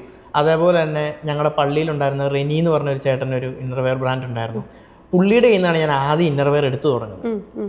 അത് കഴിഞ്ഞിട്ടാണ് ഞാൻ അലക്സേട്ടൻ്റെ അടുത്ത് പോകുന്നത്. കാരണം റെനി ചേട്ടൻ വി സ്റ്റാറിനൊക്കെ തയ്ച്ചു കൊടുക്കുന്ന ആളായിരുന്നു. അപ്പോൾ അതിൻ്റെ ഒരു ഡിലേയും കാര്യങ്ങളും വരുന്നതുകൊണ്ട് റെനി ചേട്ടൻ തന്നെ അലക്സേട്ടനെ എനിക്ക് കണക്ട് ചെയ്ത് തരുമായിരുന്നു. അങ്ങനെ ഇവർ തമ്മിൽ അങ്ങോട്ടും ഇങ്ങോട്ടും ഞാൻ സെറ്റ് ചെയ്ത് കുറച്ച് ഓർഡർ അവിടെ നിന്ന് എടുക്കും, കുറച്ച് ഓർഡർ ഇവിടെ നിന്ന് എടുക്കും, അവിടെ റെഡി ആയിട്ടിരിക്കുന്ന ഐറ്റം അവിടെ നിന്ന് എടുക്കും, ഇവിടെ നിന്ന് എടുക്കും. അങ്ങനെ ഞാൻ സെറ്റ് ചെയ്ത് പോയി. നല്ല രീതിയിൽ ഒരു ചെറിയ ഷോപ്പും എനിക്ക് കട്ടപ്പനയിൽ ഇടാൻ പറ്റി. ഒരു ജെൻസ് വെയർ ഷോപ്പും കൂടി, ജെൻസ് ഇന്നർവെയർ എല്ലാം കൂടെ ചേർത്ത് ഒരു കുഞ്ഞു ഷോപ്പ്, ഒരു കുഞ്ഞ് ഒരു തട്ടിക്കൂട്ട്. അതായത് എൻ്റെ സ്റ്റോക്ക് വെക്കാനായിട്ട് ഞാനൊരു ഗോഡൗൺ എന്തായാലും ഞാൻ എടുക്കണം ഇടുക്കിയിൽ. അപ്പോൾ ഞാൻ നോക്കി കഴിഞ്ഞപ്പോൾ ഈ ഗോഡൗണിന് പകരം ഒരു ഔട്ട്ലെറ്റും കൂടി അങ്ങ് സെറ്റ് ചെയ്യുവാണെങ്കിൽ എനിക്ക് ഈ സാധനം എടുത്തുകൊണ്ട് കൊടുക്കുകയും ചെയ്യാം, ആൾക്കാർ വരുവാണെങ്കിൽ എനിക്ക് റീറ്റെയിലും നടക്കും. ഞാൻ അതിലും ഒരു പ്ലാനിങ് ചെയ്ത് ഞാൻ അങ്ങനെ ഒരു റീറ്റെയിൽ പ്ലസ് ഹോൾസെയിൽ ഞാൻ ഇട്ടു. പക്ഷെ ഹോൾസെയിൽ എന്നുള്ള ബോർഡൊന്നുമില്ല, ഡിസ്ട്രിബ്യൂഷൻ ആണല്ലോ നമുക്ക്. അത്യാവശ്യം കച്ചവടമൊക്കെ ആയി വരുന്നുണ്ട്. അങ്ങനെ എല്ലാ ദിവസവും വൈകിട്ട് കൂട്ടുകാരുടെ കൂടെ കൂടുമെന്ന് പറഞ്ഞല്ലോ. അപ്പോൾ ഞാനൊരു ചായക്കട, ഒരു കോഫി ഷോപ്പിലിരുന്ന് സംസാരിച്ചുകൊണ്ടിരിക്കുമ്പോൾ ഇടുക്കിയിൽ ഒരു ഡെലിവറി ആപ്പ്, അപ്പോൾ നമ്മളൊരു കൂട്ടുകാരൻ്റെ ഒരു കടയിലിരുന്നാണ് സംസാരിക്കുന്നത്. അപ്പോൾ പറഞ്ഞു, എടാ ഫുഡ് മേടിച്ചോണ്ട് വന്നെന്ന് പറഞ്ഞു. ഇവിടെ ഒരു സ്വിഗ്ഗി സൊമാറ്റോ. അപ്പോൾ പറഞ്ഞു, ആർക്കും വയ്യ, മടിയാ. ഒരു സ്ഥലത്ത് ഇരുന്ന് കഴിഞ്ഞാൽ പിന്നെ എല്ലാത്തിനും മടിയാണ്, കാരണം എല്ലാവരും പണി കഴിഞ്ഞിട്ട് വന്നിരിക്കുന്നതാണല്ലോ. അപ്പോൾ ഇവന്മാർ പറഞ്ഞു, ഇവിടെയൊക്കെ സത്യം പറഞ്ഞാൽ ഡെലിവറി ആപ്പ് വരണ്ടേ, ഉണ്ടായിരുന്നെങ്കിൽ ഇതിൻ്റെ ഒന്നും ഒരു കഷ്ടപ്പാടും ഇല്ല, നമുക്ക് സാധനം എത്തിച്ച് കിട്ടിയത്. അങ്ങനെയാണ് ഒരു ആപ്പ് തുടങ്ങണം എന്നുള്ളൊരു ചിന്ത വന്നത്. അന്നേരം ഇതിന് പേരൊന്നുമില്ല, കാരണം ഇത് നമുക്കിത് എന്താണെന്ന് പോലും അറിയത്തില്ല. ഞങ്ങളുടെ ഗ്യാങ്ങിലുള്ള എല്ലാവരും കമ്പ്യൂട്ടർ സയൻസ് പഠിച്ചതാണെങ്കിലും കമ്പ്യൂട്ടർ സയൻസ് പഠിച്ചിറങ്ങിക്കഴിഞ്ഞപ്പോൾ ഞാൻ പറഞ്ഞില്ലേ, നമ്മൾ വിചാരിക്കുന്ന ഇംഗ്ലീഷ് അല്ല BA ഇംഗ്ലീഷിൽ പഠിപ്പിക്കുന്നതെന്നുള്ളത്. അതേപോലെ തന്നെ ഞങ്ങൾ വിചാരിച്ച ഒരു കമ്പ്യൂട്ടർ സയൻസ് അല്ല ഞങ്ങൾ പഠിച്ച കമ്പ്യൂട്ടർ സയൻസ്. അപ്പോൾ ഞങ്ങൾക്ക് ഇതെല്ലാം വെറുത്തു. കമ്പ്യൂട്ടർ സയൻസ് എന്നുള്ളൊരു ഫീൽഡേ ഞങ്ങൾക്ക് വെറുത്തായിരുന്നു. അപ്പോൾ അങ്ങനെയാണ്, എന്നാൽ പിന്നെ ഒന്ന് ചെയ്ത് നോക്കാം. എനിക്ക് പിന്നെ ഇച്ചിരി പിടപ്പും കാര്യങ്ങളൊക്കെ ഉണ്ട്. എനിക്ക് ഹൈപ്പറാണ്, ഞാൻ ഇച്ചിരി ഹൈപ്പർ ആക്ടിവിറ്റി ഉള്ള ഒരാളാണ്. എനിക്കൊരാളൊരു ഐഡിയ പറഞ്ഞു കഴിഞ്ഞാൽ, ഇല്ലെങ്കിൽ ഒരു കാര്യത്തെപ്പറ്റി ചോദിച്ചു, ഇല്ലെങ്കിൽ ഒരു കാര്യത്തെപ്പറ്റി എന്തെങ്കിലും ഒരു കണ്ടന്റ് എനിക്ക് കിട്ടിക്കഴിഞ്ഞാൽ അതിനെപ്പറ്റി എനിക്ക് ഗൂഗിൾ നോക്കി എന്തെങ്കിലുമൊക്കെ എനിക്ക് പഠിച്ചില്ലെങ്കിൽ, അല്ലെങ്കിൽ അതിനെപ്പറ്റി ഒന്ന് ചെയ്ത് നോക്കിയില്ലെങ്കിൽ എനിക്ക് വലിയ സമാധാനമില്ല, എന്തോ ഒരു ബുദ്ധിമുട്ട് പോലെയാണ്. ശരി, അപ്പം ഞാനിത് പോയിരുന്നു, എങ്ങനെയാണ് ആപ്പ് വർക്ക് ചെയ്യുന്നത്, എന്താ സംഭവം എന്ന് മനസ്സിലായി. അതിനൊരു ചെറിയൊരു ആപ്പ്, ഒരു 5000 രൂപ ചിലവ്. ഈ കൂട്ടുകാരൻ പറഞ്ഞു ഒറ്റ ത്രെഡിൽ നിന്ന് ഒരു ആപ്പ് തുടങ്ങാൻ വേണ്ടി നമ്മൾ പ്ലാൻ ചെയ്യുന്നു. ഇത് കൊണ്ടുപോയി ഞാൻ സബ്മിറ്റ്, ഇല്ലെങ്കിൽ ഈ സംഭവം വർക്ക് ചെയ്തോണിൽ ആർക്കെങ്കിലും വേണമല്ലോ. ഞാനൊരു സാധനം ഉണ്ടാക്കി, അന്നേരം നമ്മുടെ നമ്മുടെ ബിസിനസ് തുണിക്കച്ചവടമാണ്. പക്ഷേ ഈ ഒരു ഐഡിയ വന്നതുകൊണ്ട് ഈ ഐഡിയ ചെയ്യാതിരിക്കാൻ മനസ്സ് വരുന്നില്ല. ഈ ഐഡിയ എന്ന് പറഞ്ഞ സാധനത്തിന് അങ്ങനെ ഒരു പ്രശ്നമുണ്ട്, എന്തെങ്കിലും ചെയ്തേ പറ്റുള്ളൂ. അപ്പം ഞാനിത് ചെയ്യാൻ തീരുമാനിച്ചു, ഞാനിത് ചെയ്തു. 5000 രൂപ ചെലവ്. ഓക്കെ, 5000 സെർവർ എടുക്കാനും ഡൊമൈൻ എടുക്കാനും ഇങ്ങനെയുള്ള കാര്യത്തിന് മാത്രമുള്ളൊരു ചിലവ് 5000 രൂപയിൽ ഞാൻ ഈ സാധനം ചെയ്തു. വളരെ സിമ്പിൾ ആയിട്ടുള്ള ഒരു സിസ്റ്റം, ഒറ്റ ഷോപ്പിന് ആഡ് ചെയ്യാൻ പറ്റുള്ളൂ. ഞാൻ അതുകൊണ്ടേ കൊടുക്കുന്നത് കട്ടപ്പനയിലെ ഹൈഫ്രഷ് ഹൈപ്പർ മാർക്കറ്റ് എന്ന് പറയണേ. ഞാനപ്പോൾ അതിന് പേരിട്ട് ഹൈഫ്രഷ് ഡെലിവറി എന്നുള്ളൊരു സംഭവത്തിലാണ് പേര് വന്ന് പ്ലാൻ ചെയ്തിരുന്നത്. പക്ഷെ അവർ ഒരു ഏജ്ഡ് കട്ടപ്പനയിലുള്ള ഒരു ഇത് അറിയാലോ, ടെക്കുമായിട്ട് അധികം ബന്ധമില്ല. അപ്പോൾ ഇവർക്ക് ഇത് യൂസ് ചെയ്യാൻ പറ്റത്തില്ല, ഇല്ലെങ്കിൽ ഇത് യൂസ് ചെയ്യാൻ ബുദ്ധിമുട്ടും കാര്യങ്ങളൊക്കെ അവർ പറഞ്ഞു. കാരണം നമ്മുടെ ആഗ്രഹം എന്ന് പറഞ്ഞാൽ ഞാൻ ഉണ്ടാക്കിയ ഒരു സാധനം ഒരാൾ യൂസ് ചെയ്യുന്നത് ഫ്രീ ആയിട്ടാണ് കൊടുത്തത്. ചിലവില്ല, നമ്മുടെ ഒരു സന്തോഷം. ഞാൻ ഉണ്ടാക്കിയ എൻ്റെ പേര് അവിടെ വരുമല്ലോ, എൻ്റെ പേര് അവിടെ രജിസ്റ്റർ ആവും, ഇല്ലെങ്കിൽ ആ സ്ഥാപനമായിട്ട് ഞാൻ കുറച്ചും കൂടെ കണക്റ്റഡ് ആവും. അപ്പോൾ അതിൻ്റെ ഫസ്റ്റ് ഒരു ഷോപ്പിംഗ് മാളാണ് കട്ടപ്പനയിലെ. ഫസ്റ്റ് ഫ്ലോറിൽ ഒരു കോഫി ഷോപ്പ് ഉണ്ടായിരുന്നു. അതിൻ്റെ ഓണറുടെ പേര് ഡെന്നീസ് എന്ന്. പുള്ളി ഈവയിൽ ഒക്കെ വർക്ക് ചെയ്തത്. അപ്പോൾ പുള്ളി എറണാകുളത്ത് വർക്ക് ചെയ്തുകൊണ്ട് പുള്ളിക്കൊരു നോളജ് ഉണ്ട് എങ്ങനെയാണ് ഒരു ടെക്ക് റിലേറ്റഡ് ആയിട്ടുള്ള സംഭവങ്ങൾ വർക്ക് ചെയ്യുന്നത്, ഇല്ലെങ്കിൽ നമ്മുടെ നാട്ടിലും ഒരു പുരോഗമനം വരണം, ഇല്ലെങ്കിൽ എങ്ങനത്തെ സംഭവങ്ങളൊക്കെ വരണം. പുള്ളിയുടെ അച്ഛൻ ഒരു രാഷ്ട്രീയക്കാരനാണ്, ജോയ് സാർ എന്നാണ് പുള്ളിയുടെ പേര്. പുള്ളി കോൺഗ്രസിൻ്റെ ഒരു മെയിൻ ആളാണ് അവിടുത്തെ. അപ്പോൾ ആ ഒരു ഡെവലപ്മെൻറ്റ് ഇല്ലെങ്കിൽ ഒരു ഫ്യൂച്ചർ നോക്കി പോകുന്നൊരു ആളായിരുന്നു ഡെന്നീസ് ഏട്ടൻ. ഞാൻ ഇങ്ങനെ ഒരു ആപ്പിനെ പറ്റി ചെയ്തിട്ടുണ്ട് ചേട്ടേ എന്ന് പറഞ്ഞപ്പോൾ തന്നെ പുള്ളിയായിട്ട് ഞാൻ ഇന്നവരെ സംസാരിച്ചില്ല. ആദ്യമായിട്ട് പുള്ളിയോട് അന്നാണ് സംസാരിക്കുന്നത്. പുള്ളി എനിക്ക് ഇതേപോലെ തന്നെ ഒരു കസേര ഇട്ട് തരുന്നു, ജ്യൂസ് ഓർഡർ ചെയ്യുന്നു, ജ്യൂസ് എനിക്ക് തരുന്നു, നിനക്ക് കഴിക്കാൻ എന്തെങ്കിലും വേണമെന്ന് ചോദിക്കുന്നു. എനിക്ക് അന്നേരം ഇത് എന്താണെന്ന് മനസ്സിലായില്ല. അൺഎക്സ്പെക്റ്റഡ് ആയിട്ടുള്ള ഒരു സ്പേസ് നമുക്ക് പുള്ളി തരുവാണ്. അൺഎക്സ്പെക്റ്റഡ് ആയിട്ടുള്ള ഒരു നമ്മൾ ചെയ്തൊരു സാധനത്തിന് ഒരാൾ വന്നു, ആ വന്നതിൻ്റെ ഒരു എഫക്റ്റാണ് കാണുന്നത്. നമുക്ക് വേണ്ടിയിട്ട് ചെയറിട്ട് തരുന്നു, ജ്യൂസ് തരുന്നു, കഴിക്കാൻ എന്തെങ്കിലും വേണമെന്ന് ചോദിക്കുന്നു, സംസാരിക്കുന്നു. പുള്ളി ഡെലിവറി ചെയ്തോളാമെന്ന് പറയുന്നു. പുള്ളിയുടെ സ്റ്റാഫിനെ വെച്ച് ഡെലിവറി ചെയ്തോളാമെന്ന് പറയുന്നു. ഞാൻ ആകെ ചെയ്ത് കൊടുക്കുന്നത് ഡിസൈൻ ചെയ്ത് പോസ്റ്ററും കാര്യങ്ങളൊക്കെ ഇട്ട് കൊടുക്കുക, ഡിജിറ്റൽ മാർക്കറ്റിംഗ് ചെയ്ത് കൊടുക്കുക. ഈ സംഭവം ഒന്നും അറിയത്തില്ല. നമുക്കൊരു ബേസിക് കോൺസെപ്റ്റ് അറിയാമെന്നല്ലാതെ കമ്പ്യൂട്ടർ സയൻസ് പഠിച്ചതിൻ്റെ ഒരു ബേസിക് ഉണ്ടെന്നല്ലാതെ ഇതൊന്നും നമുക്കറിയത്തില്ല. ഞാൻ കുത്തിയിരുന്ന് പഠിച്ചു, കമ്പ്യൂട്ടർ സയൻസ് പഠിച്ചു, ഡിജിറ്റൽ മാർക്കറ്റിംഗ് പഠിച്ചു. അതിൻ്റെ കൂടെ ഡിസൈനിങ് ക്യാൻവയാണ് യൂസ് ചെയ്യുന്നത്. ക്യാൻവയിൽ എങ്ങനെ ഡിസൈൻ ചെയ്യാന്നുള്ളത് ട്യൂട്ടോറിയൽ കണ്ട് അതെല്ലാം പഠിച്ചു. അങ്ങനെ കാര്യങ്ങളെല്ലാം ഒന്ന് സെറ്റായി വന്നപ്പോഴത്തേക്ക് എനിക്ക് മനസ്സിലായി, ഒരു മാസം എല്ലാ ദിവസവും ഒരു 10 ഡെലിവറി വീതം കട്ടപ്പന വരുന്നുണ്ട്. ഈ ആപ്പ് ഉപയോഗിച്ചിട്ട് ഈ കടയിൽ കട്ടപ്പനയിൽ ആദ്യത്തെ ആപ്പ് നമ്മുടെ ആപ്പ്. കട്ടപ്പനയ്ക്ക് ആ ആപ്പിന് ഒരു ടാഗും കൂടി ഇട്ടു, കട്ടപ്പനയുടെ സ്വന്തം ഫുഡ് ഡെലിവറി ആപ്പ് എന്ന് പറയും. ആ ഒരു ടാഗ് ലൈനിലാണ് ആപ്പ് റണ്ണാവുന്നത്. അപ്പോൾ ഇതിൻ്റെ അകത്ത് കച്ചവടം നടക്കുന്നുണ്ട്. അപ്പോൾ ഇതെങ്ങനെ അടുത്ത ലെവലിലേക്ക് കൊണ്ടുപോകാമെന്ന് തോന്നി. അപ്പോൾ നമുക്ക് ഡെലിവറി ചെയ്യാം. അപ്പോൾ ഞാൻ ഈ കൂട്ടുകാരുണ്ടല്ലോ, ഞാൻ അവരോട് ചോദിച്ചപ്പോൾ അവർക്ക് ആർക്കും ഡെലിവറി ചെയ്യാൻ പോകാൻ താല്പര്യമില്ല. റീസൺ എന്താണെന്ന് വെച്ച് കഴിഞ്ഞാൽ സ്വന്തം നാടാണ്. അപ്പോൾ സ്വന്തം നാട്ടിൽ ഡെലിവറിക്ക് പോകുന്നിടത്ത് അറിയാവുന്നവർക്ക് കൊണ്ട് ഡെലിവറി ചെയ്യേണ്ടി വരും. ഇത്രയും വിദ്യാഭ്യാസം ഇവർ MSW കഴിഞ്ഞവരും എഞ്ചിനീയറിംഗ് കഴിഞ്ഞവരൊക്കെയാണ്. അപ്പോൾ ഇത്രയും വിദ്യാഭ്യാസം ഉള്ളവന്മാർ ഡെലിവറി ചെയ്തു വീട്ടിൽ കൊണ്ടുവന്ന് തന്നു എന്ന് പറഞ്ഞ് വീട്ടിൽ വിളിച്ചു പറയും. കാരണം കട്ടപ്പനയുടെ ഒരു പ്രത്യേകത എന്ന് പറഞ്ഞു കഴിഞ്ഞാൽ പരസ്പരം അങ്ങോട്ടും ഇങ്ങോട്ടും എല്ലാവർക്കും അങ്ങോട്ടും ഇങ്ങോട്ടും അറിയാം. എല്ലാവരും ഏത് വീട്ടിലെ കൊച്ചാണ് അതറിയാം, അതാണ് മെയിനായിട്ട്. അപ്പോൾ വിളിയില്ല, നിന്റെ മോൻ ഇവിടെ ഒന്ന് ഫുഡ് ഡെലിവറി ചെയ്തെന്ന് പറയും. അപ്പോൾ ഇത്രയും വിദ്യാഭ്യാസം ഒരു കുറച്ചില്. അപ്പം എനിക്ക് ആ പ്രശ്നമില്ല, ഞാൻ ഈ നാട്ടുകാരനല്ല, അപ്പോൾ ഞാൻ ചെയ്തോളാം. അപ്പം എൻ്റെ ഡിസ്ട്രിബ്യൂഷൻ ഇല്ലാത്ത, എനിക്ക് എല്ലാ ദിവസവും ഡിസ്ട്രിബ്യൂഷൻ വേണ്ട, സപ്ലൈ ചെയ്യാൻ പോകണ്ട. കാരണം ഇടുക്കിയല്ലേ, ഉള്ള സമയത്ത് പോയാൽ മതി. അല്ലാതെ ഞാൻ ഡെലിവറിക്ക് പോകും. നമ്മൾ തന്നെയാണ് മുതലാളി, നമ്മൾ തന്നെയാണ് തൊഴിലാളി, എല്ലാം നമ്മൾ തന്നെയാണ്. അങ്ങനെ ഇരിക്കുമ്പോഴാണ് ഞാൻ ഇങ്ങനെ ഒരു വീട്ടിൽ തന്നെ ഡെലിവറിക്ക് പോകും. ഒരു വീട്ടിൽ സ്ഥിരം ഡെലിവറി എല്ലാ ദിവസവും ഉണ്ട്. ഇല്ലെങ്കിൽ ഇടവിട്ട് അവിടെ ഏത് ഗസ്റ്റ് വന്നാലും എന്നെ തന്നെ വിളിച്ച് എനിക്ക് ഓർഡർ തരും. പുള്ളി അത്യാവശ്യം നല്ല ചുറ്റുപാടുള്ള ഒരു മനുഷ്യനാണ്. ഇതാരാന്ന് നമുക്ക് അറിയത്തുമില്ല, പുള്ളിക്ക് എന്നെ അറിയത്തില്ല. പുള്ളി എന്നോട് വരുമ്പോൾ നല്ല സ്നേഹവും വർത്താനവും, വെള്ളം കുടിച്ചിട്ടൊക്കെ പോകാൻ പറയൂ, ഭയങ്കര കെയറിങ് പുള്ളിക്ക്. അങ്ങനെ പുള്ളിക്ക് അറിയത്തില്ല, പുള്ളിയുടെ വിചാരം ഞാൻ ഒരു ഡെലിവറി ബോയ് ആണ്, വേറൊരു നാട്ടിൽ നിന്ന് ഈ ആപ്പിന്റെ ഡെലിവറി ബോയ് ആയിട്ട് ഒരു കട്ടപ്പനയിൽ വന്ന് താമസിച്ച് ഡെലിവറി ചെയ്യുന്ന ഒരു പയ്യൻ എന്നുള്ളതാണ്. പുള്ളിയുടെ കസിനാണ് സാന്ദ്ര തോമസ്, ഫ്രൈഡേ ഫിലിംസിൻ്റെ ഒക്കെ അതിൻ്റെ ആള്. അപ്പോൾ ഈ പുള്ളി എന്നോട് പറഞ്ഞടാ, ഞാൻ നിനക്കൊരു നല്ല ജോബ് മേടിച്ചു തരാം. അല്ല എവിടെ എങ്ങനെയാണെന്ന് അറിയത്തില്ല. പുള്ളി എന്നോട് ഇങ്ങനെ പറഞ്ഞു, എനിക്ക് ഇങ്ങനെ ഇന്ന ഹോൾഡൊക്കെ ഉണ്ട്. പുള്ളിയുടെ വീട്ടിലാണ് ലിറ്റിൽ ഹാർട്സ് സിനിമയൊക്കെ എടുത്തത്. അപ്പൊ അത്ര സിനിമാക്കാരുമായിട്ടൊക്കെ നല്ല കണക്ഷനാണ്. പുള്ളി എന്നോട് പറഞ്ഞാൽ നിനക്ക് ഇതുണ്ട്, എനിക്ക് ഫ്യൂച്ചർ ഉണ്ട്, നീ എന്തിനാ ഈ ഡെലിവറി ബോയ് ആയിട്ട് കിടന്ന് ഇങ്ങനെ നരകിച്ച് ജീവിതം കളയുന്നേ, നീ വിദ്യാഭ്യാസം വിവരമൊക്കെ ഉള്ളത്. ഞാൻ പറഞ്ഞു വിൽസൺ ചേട്ടാ ആപ്പ് തന്നെയാണ്, ഇത് എൻ്റെ ആണ്. അങ്ങനെ വിൽസൺ ചേട്ടനോട്ട് നല്ല കമ്പനിയായി. വിൽസൺ ചേട്ടൻ്റെ കാര്യങ്ങൾ ഇല്ലെങ്കിൽ വിൽസൺ ചേട്ടൻ്റെ പ്രോപ്പർട്ടിയിൽ ഇല്ലെങ്കിൽ വിൽസൺ റിസോർട്ടും കാര്യങ്ങളൊക്കെ ഉണ്ട്. പുള്ളിയുടെ പ്രോപ്പർട്ടി ആയിക്കോട്ടെ, പുള്ളിയുടെ വീട്ടിലായിക്കോട്ടെ, ഏത് പ്രീമിയം ഗസ്റ്റ് വന്നാലും ഫുഡ് നമ്മൾ ഉണ്ടാക്കി കൊടുക്കുന്ന രീതിയിലായി. നമ്മളെ വിളിക്കുള്ളൂ. പുള്ളി പിന്നെ ഒരു കടയിലേക്കും വിളിക്കത്തില്ല. നീ എവിടെയുണ്ട്, എനിക്ക് ഇന്ന സമയത്ത് ഇന്ന ഫുഡ് ഇത്രയൊക്കെ വേണം, നീ അതനുസരിച്ച് ഡീൽ ചെയ്തു. അപ്പം 1000 രൂപയുടെ ഫുഡാണെങ്കിൽ പുള്ളി 1500 തരും. അങ്ങനെയൊക്കെ പുള്ളിക്ക് പ്രശ്നമില്ല. അപ്പം എനിക്ക് മനസ്സിലായി നമ്മുടെ ഈ ഒരു ബിസിനസ്സിന് സ്കോപ്പ് ഉണ്ടെന്ന് മനസ്സിലായി. അപ്പോൾ നമ്മളിങ്ങനെ മുന്നോട്ട് കൊണ്ടുപോവാം. ഓക്കെ, തുണിക്കച്ചവടമൊക്കെ ഒന്ന് കടവും കാര്യങ്ങളൊക്കെയാണ്, ക്രെഡിറ്റാണ്. ഇത് നമുക്ക് ക്രെഡിറ്റ് ഒന്നുമില്ല, കൊണ്ടേ കൊടുക്കുന്നു, ഓൺ ദ സ്പോട്ട് പൈസ കിട്ടുന്നു, രൊക്കം കാശ്. ഫുഡിന് ക്രെഡിറ്റ് ഇല്ലെന്ന് മനസ്സിലായി. അപ്പോൾ ക്രെഡിറ്റ് ഇല്ലാത്തൊരു ബിസിനസ് ചെയ്യാം. അപ്പോൾ പിന്നെ എൻ്റെ മനസ്സും ഈ ബിസിനസ് എന്താണെന്നുള്ളത് നമുക്ക് പഠിച്ചു തുടങ്ങി. നമ്മൾ ബിസിനസ് എന്താണെന്ന് അറിയാതെയാണ് ബിസിനസ്സിലേക്ക് വരുന്നത്. ഇതെന്താണ് സംഭവം, ഇല്ലെങ്കിൽ ബിസിനസ്സിൻ്റെ ഒരു കൾച്ചർ എന്താണ്, വെട്ടൊന്ന് തുണ്ടൻ രണ്ട് അങ്ങനത്തെ പരിപാടിയൊന്നുമില്ല. അറുത്ത കൈക്ക് ഉപ്പ് തേക്കാത്തവരാണ് പൈസ ഉണ്ടാക്കിയിട്ടുള്ളൂ. അതൊന്നും നമ്മുടെ ഇതിലില്ല. അപ്പോൾ നമുക്ക് മനസ്സിലായി നമുക്ക് പറഞ്ഞുള്ള പരിപാടിയല്ല. ഒരു സാധനം വാങ്ങി വിൽക്കുന്ന പരിപാടി, എന്നിട്ട് കടം കൊടുത്തിട്ട് പൈസ വാങ്ങുന്ന പരിപാടി, ഇത് നമുക്ക് നടക്കത്തില്ലെന്ന് എനിക്ക് മനസ്സിലായി.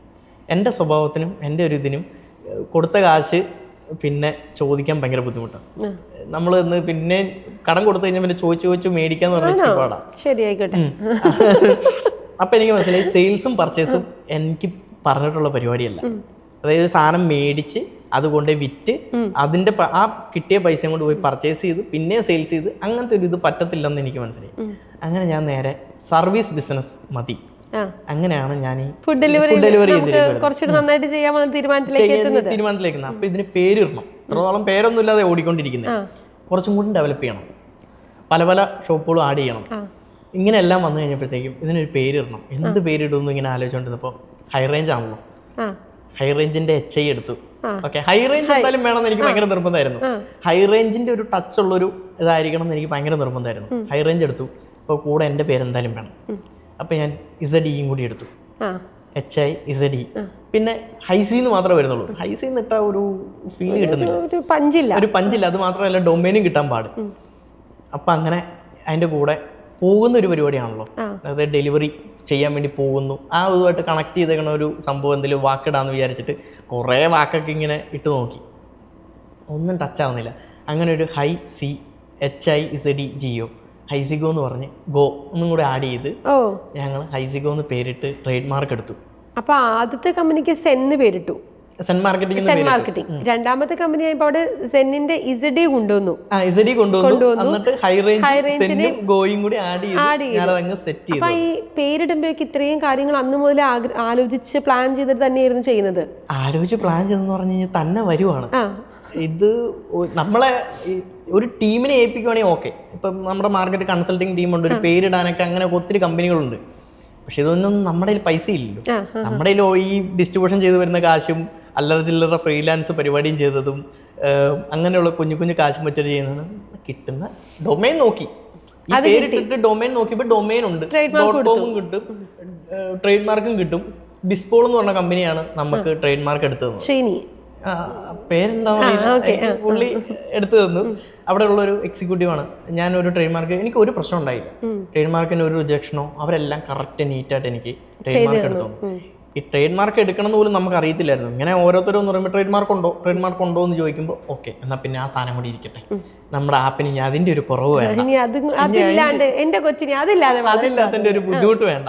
അപ്പൊ നമ്മുടെ ഒരു കുഞ്ഞെന്നുള്ള രീതിയിൽ എല്ലാവരും പോയിട്ട് പോലും ഇത് ഞാനിങ്ങനെ തട്ടിക്കൊണ്ട് പോവാണ്, ഇങ്ങനെ പുഷ് ചെയ്യാണ്. കയ്യിൽ വരുന്ന പൈസ വരുന്ന തള്ളി തള്ളി തള്ളി തള്ളി എങ്ങനെയെങ്കിലും ഇതൊന്നും എത്തിക്കും, എവിടെയെങ്കിലും എത്തും. നമ്മൾ ആ സമയത്തൊക്കെ ഇൻവെസ്റ്റർ തപ്പി നടക്കുക. ഒരു ഇൻവെസ്റ്ററും കൂടി ഉണ്ടെങ്കിൽ സംഭവം സെറ്റാവും. ഞാൻ ചോദിക്കാൻ പറ്റില്ല, കാരണം ഒരു സ്റ്റാർട്ടപ്പാണ്. സ്റ്റാർട്ടപ്പ് തുടങ്ങിക്കഴിഞ്ഞാൽ ഏറ്റവും അടുത്ത സ്റ്റേജ് എന്ന് പറഞ്ഞാൽ ഇൻവെസ്റ്റർ തപ്പുക, ഇൻവെസ്റ്റർ എടുക്കുക, അവർ ഓൺബോർഡ് ചെയ്യുക, കമ്പനി ഡെവലപ്പ് ചെയ്യുക എന്നുള്ളതാണ്. അപ്പോൾ ആ സ്റ്റേജിലേക്ക് പോയില്ലെന്ന് ഞാൻ ചോദിക്കാൻ പറ്റുമായിരുന്നു. ഞാൻ അതിന് വേണ്ടിയിട്ട് പോകാൻ ശ്രമിച്ചു, ഇൻവെസ്റ്റ്മെന്റ് വരുകയൊക്കെ ചെയ്തു. വരും, ഇവർ ഇൻവെസ്റ്റ് ചെയ്യുന്ന ആൾ ഇതിനെപ്പറ്റി അന്വേഷിക്കും, ഫുഡ് ഡെലിവറി ആപ്പിനെ പറ്റി അന്വേഷിക്കാൻ തോന്നും. അപ്പോൾ ഈ പറഞ്ഞ പോലെ കൊറോണ കഴിഞ്ഞ് കഴിഞ്ഞപ്പോൾ ഏറ്റവും കൂടുതൽ ഉണ്ടായ ഒരു ബിസിനസ് എന്ന് പറഞ്ഞാൽ ഫുഡ് ഡെലിവറി സിസ്റ്റം. ഇതെല്ലാം പൂട്ടിക്കെട്ടിപ്പോയി. അതിന് കാരണമുണ്ട്. ഇതെല്ലാം പൂട്ടിക്കിട്ടുക. അപ്പോൾ ഓട്ടോമാറ്റിക്കലി ഇൻവെസ്റ്റേഴ്സ് 2 മാസം 3 മാസം ഇതിനെപ്പറ്റി പഠിച്ച് കഴിയുമ്പോഴത്തേക്കും എനിക്ക് ഇൻവെസ്റ്റ് ചെയ്താൽ ഈ സാധനം പൊട്ടും എന്ന് മനസ്സിലാവുമ്പോൾ, ഇല്ലെങ്കിൽ ഇങ്ങനെയാണ് പ്രീവിയസ് മോഡൽസ് പൊട്ടിയതാണെന്നുള്ള മോഡൽസ് പൊട്ടിയതായതുകൊണ്ട് ഇവരെല്ലാം സ്റ്റോപ്പ് ചെയ്യും. ഇൻവെസ്റ്റ്മെന്റ് വേണ്ട, നമുക്ക് ഫണ്ട് തരാൻ ബുദ്ധിമുട്ടുണ്ട്, ഇല്ലെങ്കിൽ അങ്ങനെയാണ്, ഇല്ലെങ്കിൽ തന്ന ഫണ്ട് തിരിച്ചു മേടിച്ചു വരുന്നുണ്ട്. നമ്മുടെ കയ്യിലേക്ക് തരുന്നു, അതായത് ഒരു ഇൻവെസ്റ്റ്മെന്റ് എമൗണ്ട് നമ്മൾ ഇത്ര പറയുന്നു, അതിന്റെ ഒരു അഡ്വാൻസ് തരുന്നു, എന്നിട്ട് ആ പൈസ തിരിച്ചു മേടിച്ചു നമ്മൾ തിരിച്ചു കൊടുത്തോളുണ്ട്. അപ്പൊ നമുക്ക് മനസ്സിലായി പണി പാടി. അപ്പൊ ഇതിന് ഇൻവെസ്റ്റർ കിട്ടത്തില്ല. ഈ ഒരു സ്റ്റേജിൽ എത്ര നാൾ മുന്നോട്ട് കൊണ്ടുപോയി? ഇത് എൻ്റെ ആപ്പ് എനിക്ക് ഓഫ് ചെയ്ത് വെക്കേണ്ടി വന്നിട്ടില്ല, ഇല്ലെങ്കിൽ എനിക്ക് സെർവർ ഓഫ് ചെയ്യേണ്ടി വന്നില്ല. കാരണം ഞാൻ പഠിച്ചു. അപ്പൊ ഇൻവെസ്റ്റർ ഒന്നും വരാത്തോണ്ട് തന്നെ നമുക്ക് ഈ സാധനം ഇതുപോലെ തട്ടിമുട്ടി കൊണ്ടുപോകാൻ പറ്റുള്ളൂ എന്ന് മനസ്സിലായി. അപ്പൊ എനിക്ക് ഒരു വീട്ടിലൊരു ചെറിയ ബുദ്ധിമുട്ടുണ്ടായി. എൻ്റെ അമ്മയ്ക്ക് എൻ്റെ അമ്മ കിടപ്പായി പോയി. കിടപ്പായി എന്ന് പറഞ്ഞാൽ ഇല്ല, പ്രായമൊന്നും ആയിട്ടില്ലായിരുന്നു. MND എന്ന് പറഞ്ഞ അസുഖമായിരുന്നു. MND motor neuro disease. അതിന് ട്രീറ്റ്മെന്റ് ഇല്ല. അപ്പോൾ ഈ അസുഖം എന്താണെന്ന് ഞങ്ങൾക്ക് അറിയാൻ പറ്റുന്നില്ല. കാരണം മമ്മി നിൽക്കുമ്പോൾ വീഴുന്നു, ബോഡിക്ക് കൺട്രോൾ ഇല്ല, ഇങ്ങനത്തെ പല പല ഇഷ്യൂസും മമ്മിക്ക് വരാൻ തുടങ്ങി. അപ്പോൾ ഒരാൾ എപ്പോഴും വീട്ടിൽ വേണം. ഞങ്ങൾ 3 ആൺമക്കളാന്ന് പറഞ്ഞല്ലോ, പെൺപിള്ളേരില്ല. പെൺമക്കൾ ഉണ്ടായിരുന്നെങ്കിൽ ഒരു കുഴപ്പമില്ലായിരുന്നു. നമ്മൾ തന്നെ ഇങ്ങനെ മാറി മാറി 3 ടേണിൽ ഇങ്ങനെ നിൽക്കാൻ തുടങ്ങി. ഇളയ അനിയനായിരുന്നു ആദ്യം നിന്നുകൊണ്ടിരുന്നത്. അത് കഴിഞ്ഞ് രണ്ടാമത്തെ അനിയൻ നിന്നു. അത് കഴിഞ്ഞ് ഇളയ അനിയൻ ദുബായിക്ക് പോകേണ്ട ഒരു ഓഫർ അവന് വന്നു. ഞങ്ങൾ പിന്നെ നാട്ടിൽ തന്നെ ബിസിനസ്സും കാര്യങ്ങളൊക്കെ ആയതുകൊണ്ട് ഞങ്ങൾക്ക് പിന്നെ കുഴപ്പമില്ലാന്ന് വെക്കാം. അവനൊരു ദുബായിലൊരു ഓപ്പർച്യൂണിറ്റി, അവൻ ഡോൺ ബോസ്കോയിലാണ് പഠിച്ചത്, വെണ്ണലയിൽ. കോളേജിൽ നിന്ന് തന്നെ അവനൊരു ഓഫർ കിട്ടി ദുബായിക്ക് പോകാൻ. അപ്പോൾ പിന്നെ അവനെ നമുക്ക് തടഞ്ഞു നിർത്താനോ പറ്റത്തില്ല, കാരണം അവൻ്റെ ലൈഫാണ്, അവന് നോക്കേണ്ടതാണ്. അവൻ പോട്ടേന്ന് വെച്ചു. അങ്ങനെ രണ്ടാമത്തെ അനിയൻ കുറച്ച് ദിവസം നിന്നു. അപ്പോഴത്തേക്കും പിന്നെ എനിക്ക് കട്ടപ്പനയിൽ എനിക്കൊന്ന് വരേണ്ട വന്നു. അപ്പം മമ്മിയുടെ എല്ലാ കാര്യങ്ങളും നമ്മൾ തന്നെ നോക്കണം. മമ്മിക്ക് എപ്പോഴും ഒരാൾ വേണം. ബാത്റൂമിൽ പോകാനാണെങ്കിൽ നമ്മൾ പിടിച്ചുകൊണ്ടേ ഇരുത്തണം. അപ്പോൾ തുടക്കത്തിലൊക്കെ നടക്കാൻ പറ്റുമായിരുന്നു. വർത്താനം പറയുന്നത് പിന്നെ പയ്യെ ഇല്ലാണ്ടായി. എന്ന് വെച്ച് കഴിഞ്ഞാൽ വർത്താനം പറയുന്നത് സൗണ്ട് വരാണ്ടായി, അല്ലെങ്കിൽ വർത്താനം കുഴഞ്ഞു പോകും. വർത്താനം പറയുന്നത് കറക്റ്റ് ആവാത്തൊരു സിറ്റുവേഷനിലേക്ക് വരും, മനസ്സിലാകാൻ പറ്റാത്തൊരു സിറ്റുവേഷനിലേക്ക് വരും. അങ്ങനെയൊക്കെ വന്നപ്പോഴത്തേക്ക് എൻ്റെ തുണി ബിസിനസ് എനിക്ക് അവിടെ സ്റ്റോപ്പ് ചെയ്യേണ്ടി വന്നു. മമ്മിയായിരുന്നു പർച്ചേസും ഇതിൻ്റെ ഡിസൈനിങ്ങും കാര്യങ്ങളൊക്കെ. ഫുള്ള് ഞാൻ ഈ ഇസിഗോയിലേക്ക് മാത്രമായിട്ട് ഇരിക്കാൻ തുടങ്ങി. കാരണം തുണിക്കച്ചവടം ചെയ്യാൻ പോകണമെങ്കിൽ പോകണം. ഞാൻ ഡെലിവറി സ്റ്റാഫിനെ ഒരാളെ വെച്ചു. ഡെലിവറി ചെയ്യാൻ വേണ്ടി കടകളൊക്കെ ആയി. ഡെയിലി ഒരു 25 ഓർഡറൊക്കെ കട്ടപ്പനയിൽ നിന്ന്. എൻ്റെ ചിലവും അവൻ്റെ ചിലവും എല്ലാം നടന്നു പോകുന്ന രീതിയിലുള്ളൊരു ബിസിനസ് ആയി ഇസിഗോ. അത്യാവശ്യം നാട്ടുകാരൊക്കെ അറിയാനും തുടങ്ങി. അത്യാവശ്യം ഓർഡറും കാര്യങ്ങളൊക്കെ. അപ്പോൾ ഞാൻ നാട്ടിലേക്ക് തിരിച്ചു വന്നു. അങ്ങനെ ഞാൻ പിറവത്തും കൂടി തുടങ്ങി. കാരണം വീട്ടിൽ മമ്മിനെ നോക്കിക്കൊണ്ടിരിക്കുന്നതിൻ്റെ ഇടയ്ക്ക് ഒരു ഡെലിവറി വന്നാൽ ഞാൻ പോയി ഡെലിവറി ചെയ്താൽ മതിയല്ലോ. അപ്പോൾ ഒരു വരുമാനം എനിക്കും ആവും.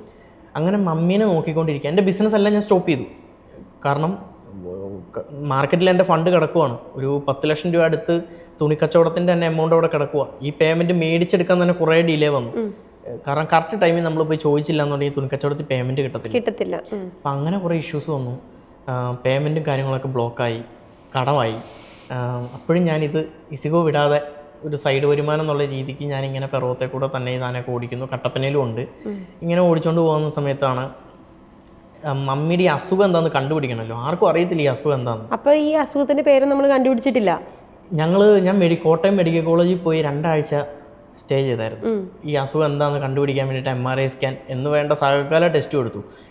ഈ അസുഖത്തിൻ്റെ ഒരു പ്രശ്നം എന്താണെന്ന് വെച്ച് കഴിഞ്ഞാൽ ഇത് ഒരു റിസൾട്ടിലും ഇല്ലെങ്കിൽ ഒരു ടെസ്റ്റിലും ഈ സാധനം കാണിക്കത്തില്ല. ബ്ലഡ് ടെസ്റ്റ് ചെയ്താലും ഒന്നും കാണിക്കത്തില്ല, MRI എടുത്താലും ഇത് കാണിക്കത്തില്ല. കാരണം ഞരമ്പ് ചുരുങ്ങുന്ന ഒരു അസുഖമാണിത്. സെൻട്രൽ നെർവസ് സിസ്റ്റത്തിൻ്റെ മൊത്തത്തിലുള്ളൊരു ഘടന മാറുന്നൊരു അസുഖമാണ്. ഇത് നമുക്ക് കണ്ടുപിടിക്കാൻ ഭയങ്കര പാടാണ്. അവസാനം മമ്മീനെയും കൂടി ഞാൻ വയനാട്ടിലൊരു ആദിവാസി ഊരിൽ വരെ അവിടെ ഉള്ള ഒരു വൈദ്യൻ്റെ അടുത്ത് വരെ കൊണ്ടുപോയി നോക്കി. പുള്ളിക്കും അറിയത്തില്ല ഇതെന്താണ്. പുള്ളി അവിടെ മാറും എന്ന് പറഞ്ഞുള്ളത് നമ്മൾ എല്ലായിടത്തും വിസിറ്റ് ചെയ്യുക. മാക്സിമം ഇതിന്റെ പുറകെ തന്നെ കുറെ നടന്നു. അപ്പൊ നമുക്ക് ഈ കടം കൊടുത്ത സാധനങ്ങളൊക്കെ പൈസ കിട്ടുമ്പോൾ എല്ലാം ഞാൻ ഇതിലേക്ക് ഇട്ടിട്ട് നമ്മൾ ഈ ട്രാവലിംഗ് ആണ് നോക്കിക്കൊണ്ടിരിക്കുക. കാരണം മമ്മീനെ കൊണ്ട് എവിടെയെങ്കിലും ഈ അസുഖം കണ്ടുപിടിക്കുക, അസുഖം കണ്ടുപിടിച്ചാൽ ട്രീറ്റ് ചെയ്യാൻ പറ്റുമെന്നുള്ളതാണ് നമ്മുടെ ഒരു ചിന്ത. മെഡിക്കൽ കോളേജിലെ ഡോക്ടറും ജേക്കബ് എന്നാണ് ആ ഡോക്ടറിന്റെ പേര്. പുള്ളി ഈ രോഗം എന്താണെന്ന് എന്നോട് പറയുന്നില്ല. പുള്ളി എന്നോട് ഈ രോഗത്തിന്റെ പേര് പറയുന്നില്ല. പുള്ളി എടാ ഇതിങ്ങനെയാ, ഇത് കൂടിക്കൂടി വരുള്ളൂ, ഇറ്റ്സ് ഓക്കെ, നോ പ്രോബ്ലം എന്ന് പറഞ്ഞ് പുള്ളി എന്നെ വിടുകയാണ് ചെയ്തത്. നമുക്കൊന്നും ചെയ്യാനില്ല. ഡോക്ടർക്ക് വളരെ കാഷ്വലായിട്ട് ഡോക്ടർ പറയുന്നത്. ഞാനും ഇത് കാഷ്വലായിട്ട് എടുത്തോളൂ, അസുഖമല്ലേ, മരുന്ന് കഴിച്ചാൽ മാറാത്ത അസുഖമൊന്നും ഇന്ന് നമ്മുടെ മെഡിക്കൽ സയൻസിൽ ഇല്ല എന്നുള്ളൊരു ഒരു ഓവർ കോൺഫിഡൻസ് എൻ്റെ മനസ്സിലും ഉണ്ട്, ഒരു മനുഷ്യൻ എന്നുള്ള ന്യൂജനാളെന്നുള്ള. ഇത് കണ്ടുപിടിക്കുന്നത് ഇങ്ങനെയാണ് MND ആണെന്ന്? ഇത് MND ആണ് കണ്ടുപിടിക്കുന്നത്. ഇങ്ങനെ ഓരോ ഡോക്ടർമാരെ പറ്റി ഞാൻ ഇങ്ങനെ അന്വേഷിക്കാൻ തുടങ്ങി, ആരാണുള്ളത്, എവിടെയാണുള്ളത്, എവിടെ കൊണ്ടേ കാണിച്ചതൊന്നും ശരിയാവും, ഇത് ശരിയായാലേ ഞങ്ങൾക്ക് പണിക്ക് പോകാൻ പറ്റുള്ളൂ. അപ്പം എൻ്റെ ഒരു ആവശ്യം എന്ന് പറഞ്ഞാൽ നമുക്ക് അടുത്ത ബിസിനസ് ചെയ്യണം. മമ്മി ഒന്ന് റെഡിയായി വന്നാലേ തുണിക്കച്ചവടം പിന്നെ റീസ്റ്റാർട്ട് ചെയ്യാൻ പറ്റുള്ളൂ. കാരണം മമ്മിയാണ് ഇതിൻ്റെ എല്ലാം ചെയ്തുകൊണ്ടിരുന്നത്. അങ്ങനെ ഞങ്ങൾ മൂവാറ്റുപുഴയിലുള്ള ഒരു പ്രദീപ് എന്ന് പറഞ്ഞ ഒരു ഡോക്ടറിൻ്റെ അടുത്ത് പോയി. പുള്ളി ഇപ്പോൾ രാജഗിരിയിലാണെന്ന് തോന്നുന്നു. പുള്ളിയാണ് എന്നോട് പറയുന്നത് ഇത് MND എന്ന് പറഞ്ഞ അസുഖമാണ്, ഇത് ഡിറ്റക്റ്റ് ചെയ്താൽ 5 കൊല്ലം കൂടി ആൾ ജീവിച്ചിരിക്കുകയുള്ളൂ. ഇപ്പോൾ എത്ര കാലമായെന്ന് ചോദിച്ചു. അപ്പോൾ ഞാൻ പറഞ്ഞു ഡോക്ടർ 2-3 കൊല്ലം ആയെന്ന് തോന്നുന്നു പറഞ്ഞു. എടാ അങ്ങനെ ആണെങ്കിൽ ഒരു 2-3 കൊല്ലം കൂടി നമുക്ക് കിട്ടുള്ളൂ. പുള്ളിക്ക് ഇപ്പം തന്നെ 12, ഞാൻ ചെല്ലുന്ന സമയത്ത് തന്നെ 12-13 പേഷ്യൻസ് ഈ അസുഖമുള്ളവർ തന്നെ ഉണ്ടായിരുന്നു. അങ്ങനെ പുള്ളിയാണ് എനിക്ക് അസുഖം എഴുതി തരുന്നത്. നീ ഇതിന് ട്രീറ്റ് ചെയ്യാൻ പോകണ്ട, നീ ട്രീറ്റ് ചെയ്തിട്ടൊരു കാര്യമില്ല. അപ്പം ഡോക്ടറെ ഒരു മനസമാധാനത്തിന് വേണ്ടിയിട്ടെങ്കിലും എന്തെങ്കിലും ഒരു മരുന്ന് തരാൻ പറഞ്ഞു. പുള്ളി ഒരു 2 വിറ്റമിൻ ഗുളികയും ഒരു വേദന മാറാനുള്ള ഒരു ഗുളികയും സാധനങ്ങളും മാത്രമായിട്ട് എനിക്ക് എഴുതി തന്നു. ഇത് മമ്മിയോട് പറയാൻ പറ്റത്തില്ല. ഇത് മാറാനുള്ള ഒരു മരുന്നാന്ന് പറഞ്ഞ് ഇങ്ങനെ കണ്ടിന്യൂസ് കഴിപ്പിച്ചുകൊണ്ടിരിക്കുകയാണ്. വിറ്റാമിൻ ഗുളികയാണെന്നുള്ള കാര്യം എനിക്ക് മാത്രമേ അറിയുള്ളൂ. ബാക്കി എൻ്റെ അനിയന്മാർ ഗൂഗിളിൽ നോക്കിയൊക്കെ കണ്ടുപിടിച്ചു. പക്ഷെ അമ്മമാരും മമ്മിയോട് പറയാൻ നിന്നില്ല. നമ്മൾ പറയണത് എന്താ, മമ്മിയുടെ വിറ്റാമിൻ്റെ ഒക്കെ കുറവും കൊണ്ടൊക്കെയാണ് ഇങ്ങനെയൊക്കെ വരുന്നത്, ഇതൊക്കെ ശരിയാവും, 5 കൊല്ലം കൊണ്ട് ശരിയാവും എന്നൊക്കെ പറഞ്ഞു. പിന്നെ ഇത് എക്സ്ട്രീം ലെവലിലേക്ക് എത്താൻ തുടങ്ങി. എക്സ്ട്രീം ലെവലിലേക്ക് എത്തിയപ്പോൾ എന്തായിരുന്നു സിംപ്റ്റംസ്? പിന്നെ അനങ്ങത്തില്ല. ഫുൾ ഒരു 3 വയസ്സ് അല്ല 3 മാസമുള്ളൊരു കുഞ്ഞിനെ പോലെ ആവും. ബുദ്ധിയുണ്ട്, ബോധമുണ്ട്, കണ്ണ് കാണാൻ, ചെവി കേൾക്കാൻ എല്ലാം ഉണ്ട്. പക്ഷെ വർത്തമാനം പറയത്തില്ല, ശരീരം അനങ്ങത്തില്ല. അപ്പോൾ നമ്മളെപ്പോഴും എല്ലാത്തിനും നമ്മളൊരു കുഞ്ഞിനെ എടുക്കുന്ന പോലെ എല്ലാ കാര്യത്തിനും നമ്മൾ അടുത്ത് വേണം. മമ്മി ഉണ്ടോ ഇപ്പോൾ? ഇല്ല, മമ്മി കഴിഞ്ഞ വർഷം 2024 സെപ്റ്റംബർ മരിച്ചായിരുന്നു. അപ്പോൾ അങ്ങനെ പോവുമായിരുന്നു കാര്യങ്ങളൊക്കെ. മമ്മി മരിച്ചു കഴിഞ്ഞപ്പോഴത്തേക്കും എനിക്ക് മനസ്സിലായി ഇനി ഇങ്ങനെ പോയി കഴിഞ്ഞ് കഴിഞ്ഞാൽ കടം കൂടുകയുള്ളൂ. അപ്പോൾ ഇതെങ്ങനെയെങ്കിലും കുറക്കണം. കടം കയറി നിൽക്കുവാണ്, നമുക്ക് ഫണ്ടില്ല, കാരണം ഇൻവെസ്റ്റേഴ്സും വരുന്നില്ല, ഫണ്ടും ഇല്ല, യാതൊരു കാര്യങ്ങളും. കുറേ ഫണ്ട് പോയി. കാരണം നമ്മൾ ഡിസ്ട്രിബ്യൂഷൻ എന്ന് പറഞ്ഞു കഴിഞ്ഞാൽ നമ്മൾ മാർക്കറ്റിൽ എപ്പോഴും വേണം. നമ്മൾ മാർക്കറ്റിൽ നിന്ന് തിരിച്ച് കയറിയാൽ പിന്നെ ഡിസ്ട്രിബ്യൂഷൻ്റെ ഫണ്ട് പ്രതീക്ഷിക്കേ വേണ്ട, പൈസ കിട്ടത്തില്ല. നമ്മൾ പോയി എന്ന് കണ്ടു കഴിഞ്ഞാൽ, അല്ലെങ്കിൽ മാർക്കറ്റിൽ നമ്മൾ ഇല്ല എന്ന് കണ്ടു കഴിഞ്ഞാൽ പിന്നെ ഈ ഫണ്ട് തിരിച്ചു വരത്തില്ല. അങ്ങനെ കുറേ ഫണ്ടൊക്കെ പോയി. നമുക്ക് തന്നവരുടെ ഫണ്ട് പോലും നമുക്ക് തിരിച്ചു കൊടുക്കാൻ പറ്റാണ്ടായി. അങ്ങനെ കുറേ ഇഷ്യൂസും കാര്യങ്ങളും ഒക്കെ ആയി. നമ്മളെ സഹായിച്ചവരെയൊക്കെ നമ്മളെ മോശം പറയാൻ തുടങ്ങി. കാരണം അവരുടെ കയ്യിലുണ്ടായിരുന്നു വെച്ച് നമ്മളെ സഹായിച്ചതാണ്. തിരിച്ചു കൊടുക്കാൻ പറ്റുന്നില്ല, കാരണം വീട്ടിൽ ഇങ്ങനെ ഒരു രോഗം വന്ന് ഇങ്ങനെ ഒരു സിറ്റുവേഷൻ നിൽക്കുന്നു. അത് ആശുപത്രി കേസിട്ട് വന്നു കഴിഞ്ഞാൽ പിന്നെ കയ്യിൽ എന്തോരം കാശ് ഉണ്ടായാലും ഇത് ട്രീറ്റ്മെന്റ് ഇല്ല. പക്ഷെ പ്രശ്നം വെച്ചാൽ ട്രാവലിംഗ് എക്സ്പെൻസ് ആയിരുന്നു. ട്രാവലിംഗ് എക്സ്പെൻസ്, പിന്നെ ഈ മരുന്ന് മേടിച്ചു കൊടുക്കാൻ, പിന്നെ നമ്മൾ ഫുൾ ടൈം വീട്ടിൽ നിൽക്കണം. നമുക്ക് വേറെ ഇൻകം ഇല്ലല്ലോ. നമുക്ക് വേറെ ഇൻകം ഇല്ല. നമ്മൾ എങ്ങനെയെങ്കിലൊക്കെ ഒന്ന് തട്ടിമുട്ടി ഒന്ന് റെഡിയായി വരുന്നേ ഉള്ളൂ. കാരണം നമ്മളെ സപ്പോർട്ട് ചെയ്യാൻ ട്രാക്കിൽ കയറി വന്നിട്ട് തിരിച്ച് ട്രാക്കിൽ കയറിയെന്ന് വെച്ചാൽ മമ്മി മരിച്ചു കഴിഞ്ഞപ്പോഴത്തേക്കും എൻ്റെ ഒരു കൂട്ടുകാരൻ, എനിക്ക് അപ്പോഴത്തേക്കും ഒന്ന് മാറി നിൽക്കണം, എവിടെയെങ്കിലും ഒന്ന് മാറി നിന്ന് കഴിഞ്ഞാൽ ചിലപ്പോൾ കുറച്ച് പൈസ ഉണ്ടാക്കിക്കൊണ്ട് തിരിച്ചു വന്നാൽ ഈ കടമെല്ലാം വീട്ടിൽ കഴിഞ്ഞാൽ പിന്നെയും പഴയതുപോലെ ആവാം എന്നുള്ളൊരു പ്രതീക്ഷയാണ്. സിനിമ സ്റ്റൈലിലേക്ക് ചിന്തിക്കുന്നത്. അപ്പോൾ ഞാൻ എന്നിട്ട് നേരെ തമിഴ്നാട് പോവാണ്, കൂട്ടുകാരുടെ അടുത്തേക്ക് ട്രിച്ചി പോവാണ്.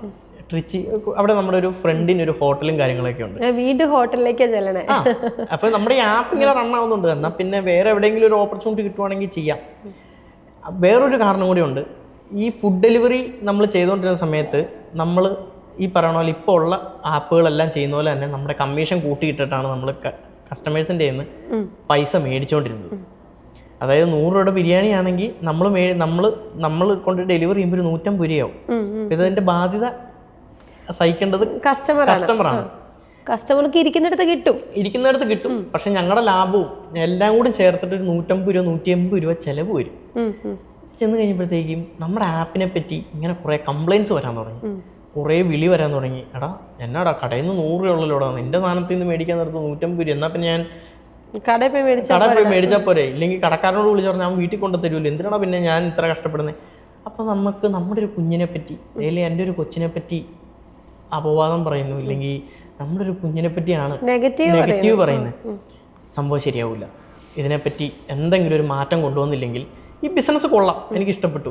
സെയിൽസ് ഇല്ല, പർച്ചേസ് ഇല്ല, ഉള്ളി സർവീസ്, കൊണ്ടേ കൊടുക്കുന്നു, പൈസ കിട്ടുന്നു, ഇങ്ങനത്തെ ഒരു പരിപാടി. കടവുമില്ല.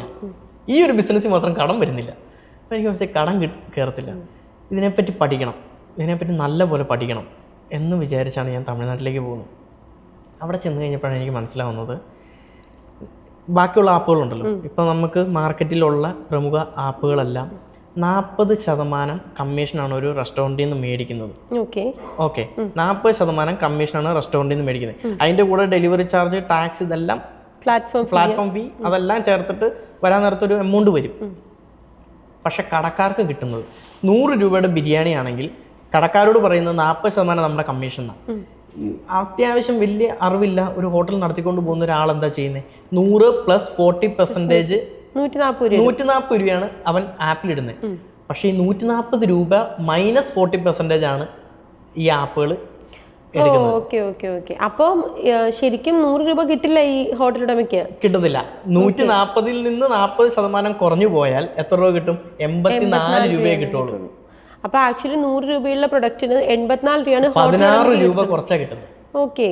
ഒരു ഹോട്ടലുകാരന് 100 രൂപയുടെ സാധനം വിറ്റാൽ 16 രൂപ കുറച്ചാ കിട്ടുന്നത്. അപ്പൊ അത് 200 രൂപയുടെ സാധനം ആണെങ്കിലോ 32 രൂപ വീതം കുറയും. അപ്പൊ അതൊരു ഫുൾ ഒരു 1000 രൂപ ബൾക്കായിട്ട് പോകുന്ന ഒരു പ്രൊഡക്റ്റ് ആണെങ്കിൽ എത്ര രൂപ പോകുന്നതെന്ന് പോലും കടക്കാരന് അറിയാൻ പറ്റുന്നില്ല. അതിന്റെ ഒരു കണക്ക് പോലും അവർക്ക് കിട്ടുന്നില്ല. അപ്പോഴാണ് എനിക്ക് മനസ്സിലാവുന്നത് 140 ഇവര് 40% കമ്മീഷൻ എടുക്കും, സാറേ അത് കൂട്ടിയിടണം എന്ന് നമ്മളോട് പറയുന്നത്. 60% കൂട്ടിയിട്ടാലേ ഈ പറയുന്ന ആപ്പുകളിൽ നമുക്ക് 96 രൂപയെങ്കിലും കിട്ടുള്ളൂ. 4 രൂപ എന്നാലും പോകും, പൊക്കോട്ടെ, 4 രൂപ പൊക്കോട്ടെ എന്ന് വെച്ചു. എന്നാലും 60% കൂട്ടിയിട്ടാലേ 96 രൂപയെങ്കിലും കിട്ടുള്ളൂ 100 രൂപയുടെ സാധനത്തിന്. അപ്പൊ അത് ആര് സഹിക്കണം? കസ്റ്റമർ സഹിക്കണം. കസ്റ്റമർ എന്തൊക്കെ സഹിക്കണം? ഈ 60% കൂട്ടിയിട്ടതിന്റെ വില സഹിക്കണം, പ്ലാറ്റ്ഫോം ഫീ സഹിക്കണം, പ്ലാറ്റ്ഫോം ഫീയുടെ ടാക്സ് സഹിക്കണം, പാക്കിംഗ് ചാർജ് സഹിക്കണം, ഡെലിവറി ചാർജ് സഹിക്കണം. അതായത് 100 രൂപയുടെ സാധനത്തിന് നമ്മൾ ആപ്പ് വഴി വാങ്ങുമ്പോൾ 210 രൂപ നമ്മൾ കൊടുക്കണം. തീർച്ചയായിട്ടും.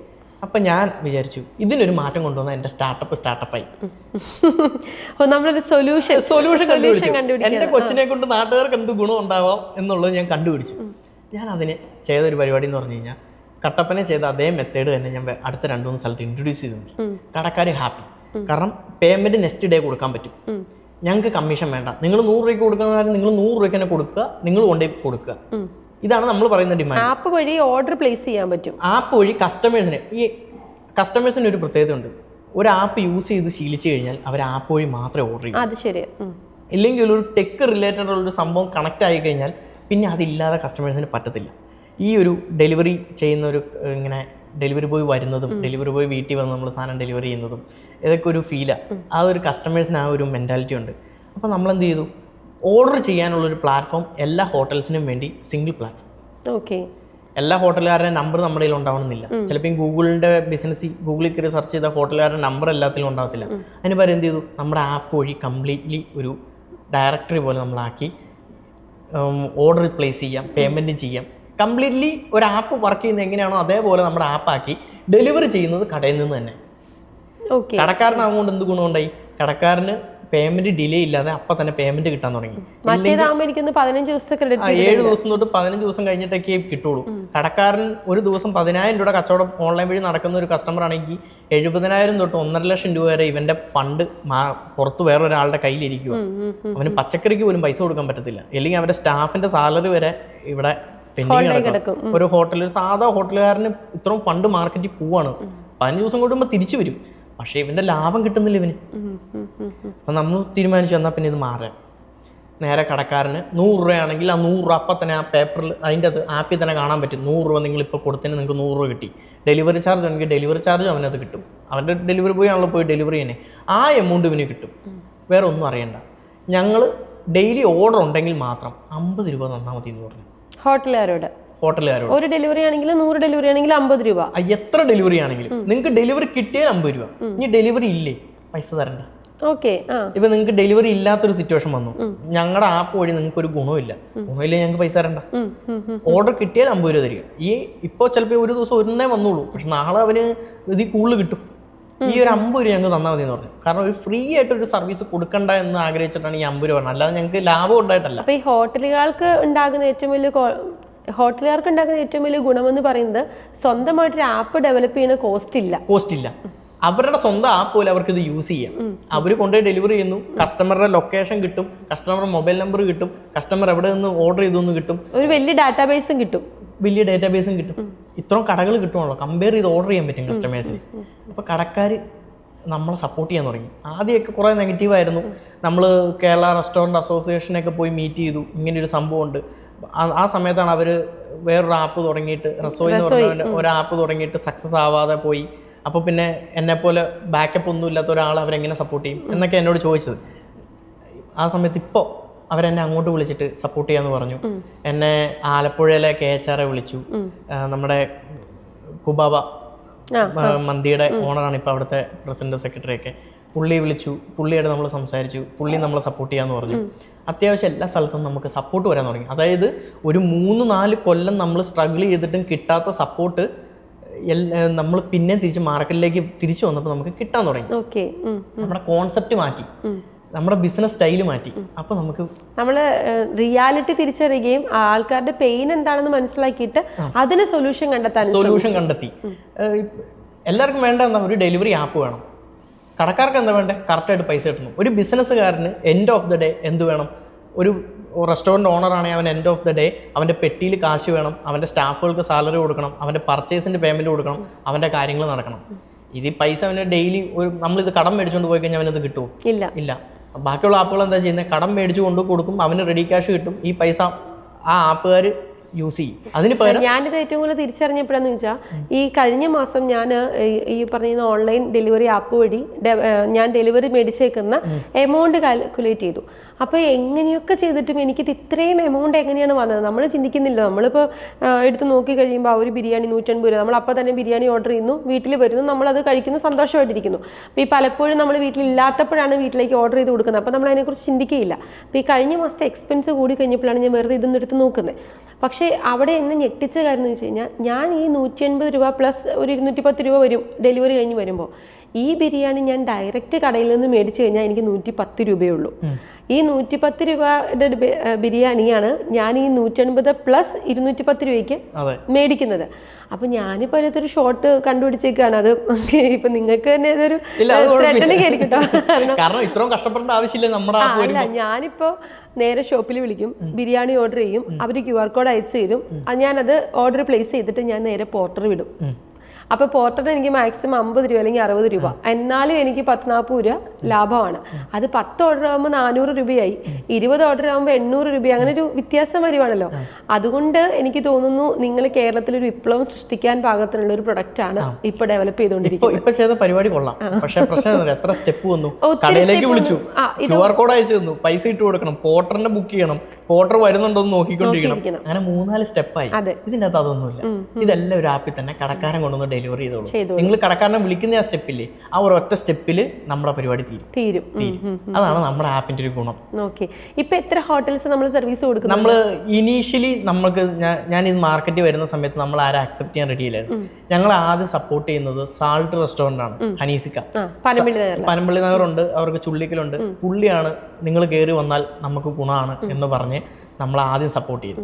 രണ്ടാമത് സപ്പോർട്ട് ചെയ്യുന്നത് മഖ്ദൂം മന്തി, പിന്നെ അറേബ്യൻ പാലസ്, അങ്ങനെയുള്ള എല്ലാ പ്രമുഖ ടീമുകളും നമ്മളെ സപ്പോർട്ട് ചെയ്യാൻ റെഡിയായി. പിന്നെ ഉള്ളത് ചെറിയ ചെറിയ ഷോപ്പുകളാണ്. ഇവർ നമ്മളെയായിട്ട് കണക്ട് ചെയ്യാൻ ഇച്ചിരി പാട് വന്നു. കാരണം ഇവരെ പറഞ്ഞ് മനസ്സിലാക്കാനും, കാരണം ടെക്കുമായിട്ട് വലിയ റിലേഷൻ വരുന്നില്ല അവർക്ക്. ഇതെങ്ങനെ കൊണ്ട് ഡെലിവറി ചെയ്യും, സ്വിഗ്ഗി സൊമാറ്റോ ഉണ്ടല്ലോ എന്നുള്ളൊരു ഇതൊക്കെ ഒരു ടോക്കും കാര്യങ്ങളൊക്കെ അവർക്ക് വന്നു തുടങ്ങി. പിന്നെ എന്തെങ്കിലും ആവട്ടെ, ചുമ്മാ യൂസ് ചെയ്ത് നോക്കാം എന്നും പറഞ്ഞ് ഇവർ യൂസ് ചെയ്യാൻ തുടങ്ങി. അതായത് വന്നല്ലേ ഇരിക്കട്ടെ, പറഞ്ഞു വിടണ്ട, ചെറിയൊരു കൊച്ച്, വേറെ ചെലവൊന്നുമില്ലല്ലോ. കടക്കാരെ നോക്കുമ്പോ വേറെ ചെലവൊന്നുമില്ല. അവരൊന്ന് സപ്പോർട്ട് ചെയ്യാൻ പറ്റുവാണെങ്കിൽ സപ്പോർട്ട് ആയിക്കേക്കാം. പിള്ളേരല്ലേ വന്നേക്കുന്നേ, എന്തെങ്കിലും ആവട്ടെ. അവന്മാര് മലയാളികളല്ലേ, വേറെ ആരുമല്ലോ, എന്നല്ലെങ്കിൽ നാളെ നാട്ടിലെവിടെയെങ്കിലും കാണൂലോ. ഞാൻ പറഞ്ഞ പുള്ളി ചിലർ ചോദിക്കുന്നത്, നിങ്ങൾ പൈസ തന്നില്ല. ഞങ്ങൾ ചേട്ടാ നിങ്ങളുടെ ഒരു ദിവസത്തെ പൈസയിലേ പോവുള്ളൂ, ഞങ്ങൾ മുങ്ങിയാലും നിങ്ങളുടെ ഒരു ദിവസത്തെ ഇതല്ലേ പോവുള്ളൂ. പിറ്റേ ദിവസം ഞങ്ങൾ പൈസ തരുമെന്ന് പറയുന്നുണ്ട്. അത് തന്നില്ലെങ്കിൽ നിങ്ങൾ അടുത്ത ദിവസം തൊട്ട് കച്ചവടം ചെയ്യണ്ട ഞങ്ങളുമായിട്ട്. ഞങ്ങൾ അങ്ങനത്തെ ഉറപ്പ് കൊടുത്തു. Working day, next day working day ആണെങ്കിൽ ഓൺലൈൻ പേയ്മെന്റ് വന്നത് നിങ്ങളുടെ അക്കൗണ്ടിൽ കയറിയിരിക്കും. നിങ്ങളുടെ കച്ചവടത്തിന്റെ പൈസ ഞങ്ങൾക്ക് വേണ്ട, ഞങ്ങൾ കയ്യിലും വെക്കുന്നില്ല. നിങ്ങൾ വിൽക്കുന്ന എന്താണോ അത് നിങ്ങൾക്ക് എടുക്കാം. ഞങ്ങൾക്ക് പോലും 1 രൂപ ഓഫറും തരണ്ട, ഡിസ്കൗണ്ടും തരണ്ട, നിങ്ങൾ പരസ്യം പോലും ചെയ്യണ്ട, ഞങ്ങൾ പരസ്യം ചെയ്തോളാം. ഇതായിരുന്നു ഞങ്ങളുടെ ടോക്ക് എല്ലാ കടയിൽ നിന്നിട്ട്. നിങ്ങൾ 100 രൂപയ്ക്ക് വിൽക്കുന്ന സാധനമാണെങ്കിൽ 100 രൂപ നിങ്ങൾക്ക് കിട്ടും. നിങ്ങൾക്ക് അത് കിട്ടിയാൽ പോരെ. നിങ്ങൾക്ക് ഡെലിവറി പോയി എത്ര കിലോമീറ്റർ നിങ്ങൾ ഫ്രീ ഡെലിവറി കൊടുക്കും? 3 കിലോമീറ്റർ ഞങ്ങൾ ഫ്രീ കൊടുക്കാം. 3 കിലോമീറ്ററിലുള്ളത് മാത്രം നിങ്ങൾക്ക് ഓർഡർ കിട്ടുള്ളൂ. ഇങ്ങനെ സെറ്റ് ചെയ്ത് കൊടുത്തു. കടക്കാരൻ എന്താണോ പറയുന്നത് അത് ഞങ്ങൾ കംപ്ലീറ്റ്ലി അവർക്ക് വേണ്ട രീതിയിൽ സെറ്റ് ചെയ്ത് കൊടുത്തു. ഇന്ന് ഇപ്പോൾ നമ്മൾ ഇരിക്കുമ്പോൾ പോലും ഞങ്ങൾക്കിപ്പോൾ 1000 ഡെലിവറി മേളിൽ എറണാകുളത്തുനിന്ന് മാത്രം വരുന്നുണ്ട്. ഓ ഓക്കെ, അടിപൊളി. ഒരു ദിവസം എങ്ങനെയൊക്കെ പോയാലും ഒരു 3000-2500 ഡെലിവറീസ്. അത്രയും ഡെലിവറി ഇപ്പൊ നമുക്ക് വരുന്നുണ്ട് നമ്മുടെ ആപ്പ് വഴി മാത്രം. നമ്മുടെ ആപ്പ് വഴി മാത്രം നമുക്ക് കിട്ടുന്നുണ്ട്. കാരണം എന്ന് വെച്ച് കഴിഞ്ഞാൽ കസ്റ്റമേഴ്സിന് വേണ്ടത് ഫുഡാണ്. അത് ആ കടയിൽ നിന്ന് അതേ റേറ്റിൽ തന്നെ കിട്ടുമെന്നുണ്ടെങ്കിൽ അവർ പിന്നെ വേറെ ഒരു ആപ്പിലേക്ക് എന്തിനു പോകണം? നിങ്ങളുടെ ഏറ്റവും വലിയ കസ്റ്റമർ ആകാൻ പോകുന്ന ആളായിരിക്കും ചിലപ്പോൾ ഞാനിപ്പോ. മേ ബി തീർച്ചയായും വേറെ വഴിയില്ല, ഞങ്ങളല്ലാതെ വേറൊരു ഇപ്പോ ഓപ്ഷൻ ഇല്ല എന്നുണ്ട്. കാരണം എന്ന് വെച്ച് കഴിഞ്ഞാൽ ഇതെല്ലാം ചെയ്യുന്നത് ഞങ്ങൾ തന്നെയാണ്. ഇപ്പൊ ഞാൻ പറഞ്ഞില്ലേ, കൊറോണ കഴിഞ്ഞപ്പോൾ എന്തുകൊണ്ട് കുറെ ആപ്പുകൾ വന്നിട്ട് നിർത്തിപ്പോയി, ഞങ്ങൾ ഇതേപോലെ തന്നെ ഒരു 6 മാസം നിർത്തി. ഞാൻ ചോദിക്കാൻ പറ്റുമായിരുന്നു. അതായത് ഇപ്പോൾ ഞാൻ പറഞ്ഞതുപോലെ ഇൻട്രൊഡക്ഷനിൽ പറഞ്ഞ പോലെ നമ്മൾ പിന്നീട് സംസാരിച്ചു, കോവിഡിന് ശേഷമാണ് ഏറ്റവും കൂടുതൽ ഡെലിവറി ആപ്പുകൾ വന്നത്. ആളുകൾക്ക് പുറത്തിറങ്ങാതിരിക്കാൻ ഇപ്പം എനിക്ക് തോന്നുന്നു നമ്മുടെ ഇപ്പോൾ ഗ്രോസറി മേടിക്കുന്ന ആപ്പുകൾക്കൊക്കെ ഇത്രയും ഒരു അക്സെപ്റ്റൻസ് വന്നത് ഈ കോവിഡിന് ശേഷമാണ്. പക്ഷെ ആ സമയത്ത് ഉണ്ടായി വന്നേക്കുന്ന പല ബ്രാൻഡുകളും ഇന്നില്ല. ഇപ്പം ഞങ്ങൾ തന്നെ വീഡിയോ ചെയ്യാൻ വേണ്ടിയിട്ട് കുറേ പേരെ കഥകൾ കേട്ടിട്ടുണ്ട്. പക്ഷെ അതിൻ്റെ ഒരു സർവൈവൽ എന്ന് പറയുന്ന സാധനം എത്രത്തോളം നടക്കുമെന്നുള്ള ഒരു ചോദ്യചിഹ്നത്തിൻ്റെ പുറത്താണ് നമ്മളും സപ്പോർട്ട് ചെയ്യാൻ സാധിക്കാതിരുന്നത് പലപ്പോഴും. പക്ഷെ അവരിന്ന് ഇല്ല, മാർക്കറ്റിലില്ല. എന്തുകൊണ്ടാണ് ഈ ഡെലിവറി ആപ്പുകൾ ഇത്രയും പൊങ്ങി വരികയും അതുപോലെ തന്നെ താന്നു പോവുകയും ചെയ്തത്? റീസൺ എന്താണെന്ന് വെച്ച് കഴിഞ്ഞാൽ ഇതൊരു ടെക് ബിസിനസ് ആയതുകൊണ്ടാണ് ഇത് പറ്റിപ്പോകുന്നത്. ഒരു സോഫ്റ്റ്വെയർ ഉണ്ടാക്കുന്നു, നിങ്ങളുടെ ഒരു ബിസിനസ് വേണ്ടി നിങ്ങൾ ഒരു സോഫ്റ്റ്വെയർ ഉണ്ടാക്കുന്നു. നിങ്ങൾ ആദ്യം എന്ത് ചെയ്യും?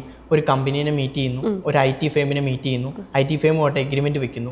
ഈ എഗ്രിമെന്റിന്റെ അകത്ത് ഇത്ര ദിവസത്തെ കോൺട്രാക്ട് വെക്കുന്നു.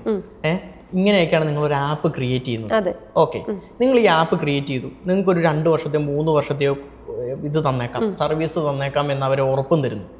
പക്ഷെ ഇവരുടെ സർവീസ് എത്ര മണി തൊട്ട് എത്ര മണി വരെ ആയിരിക്കും? രാവിലെ 10 മണി തൊട്ട് വൈകിട്ട് അവൻ ഷട്ടർ ഇടുന്ന ഒരു 6 മണി വരെ നിങ്ങൾക്ക് അതിൻ്റെ ഒരു സപ്പോർട്ട് കിട്ടുള്ളൂ.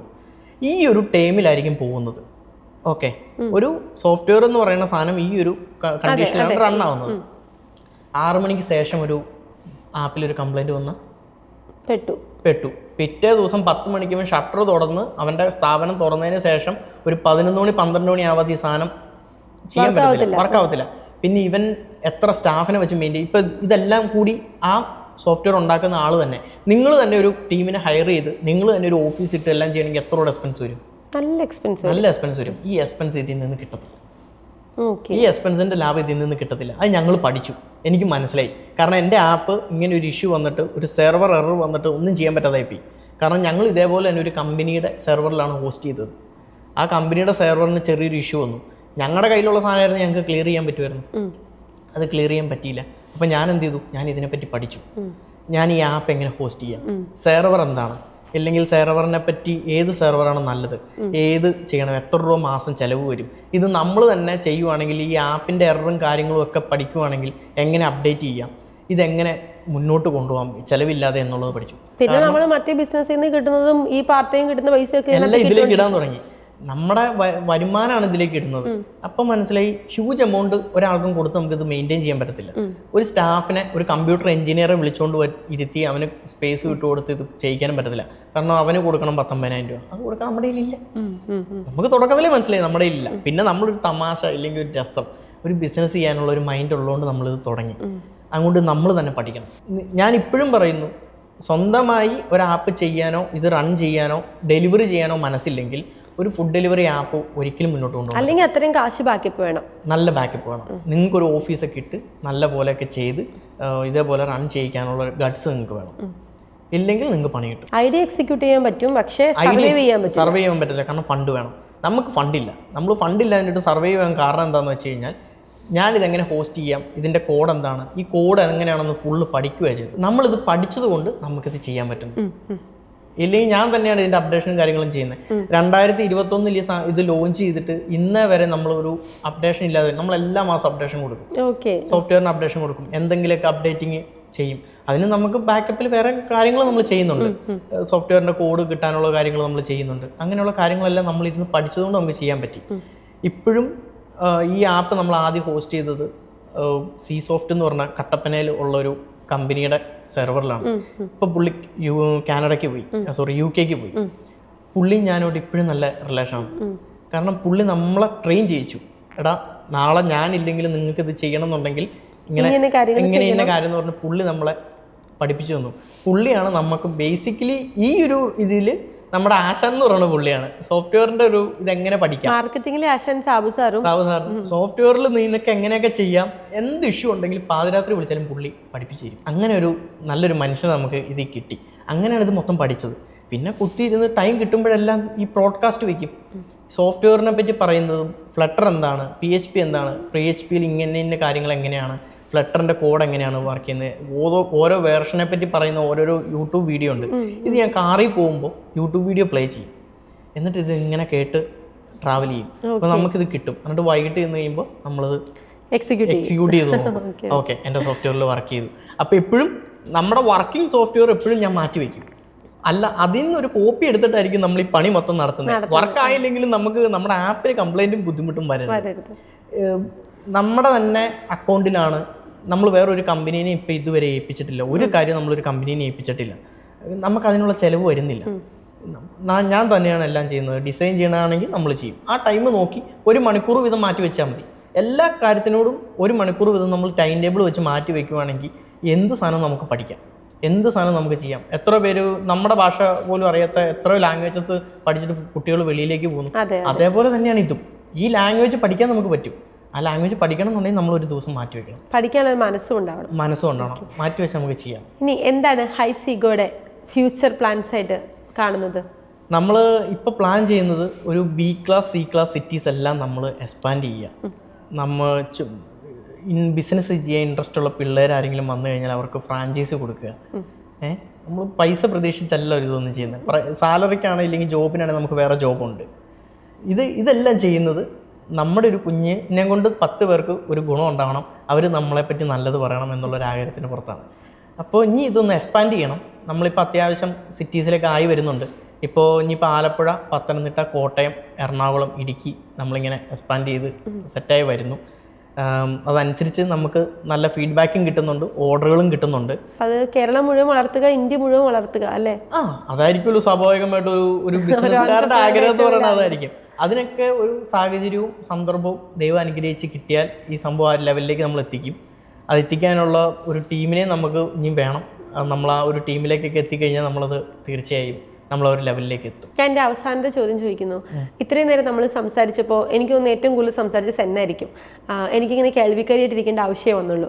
ഈ സംസാരിച്ചതിൽ മുഴുവൻ ജീവിതത്തിൽ കടന്നു പോയേക്കുന്ന എല്ലാ വ്യക്തികളുടെ പേരും ഓർത്തോർത്ത് സെൻ പറയുന്നുണ്ട്. എല്ലാവരെക്കുറിച്ചും എല്ലാവരും ലൈഫിൽ തന്നേക്കുന്ന ആ ഒരു കാര്യത്തെക്കുറിച്ച് സെൻ ഭയങ്കര ഗ്രാറ്റിറ്റ്യൂഡാണ്.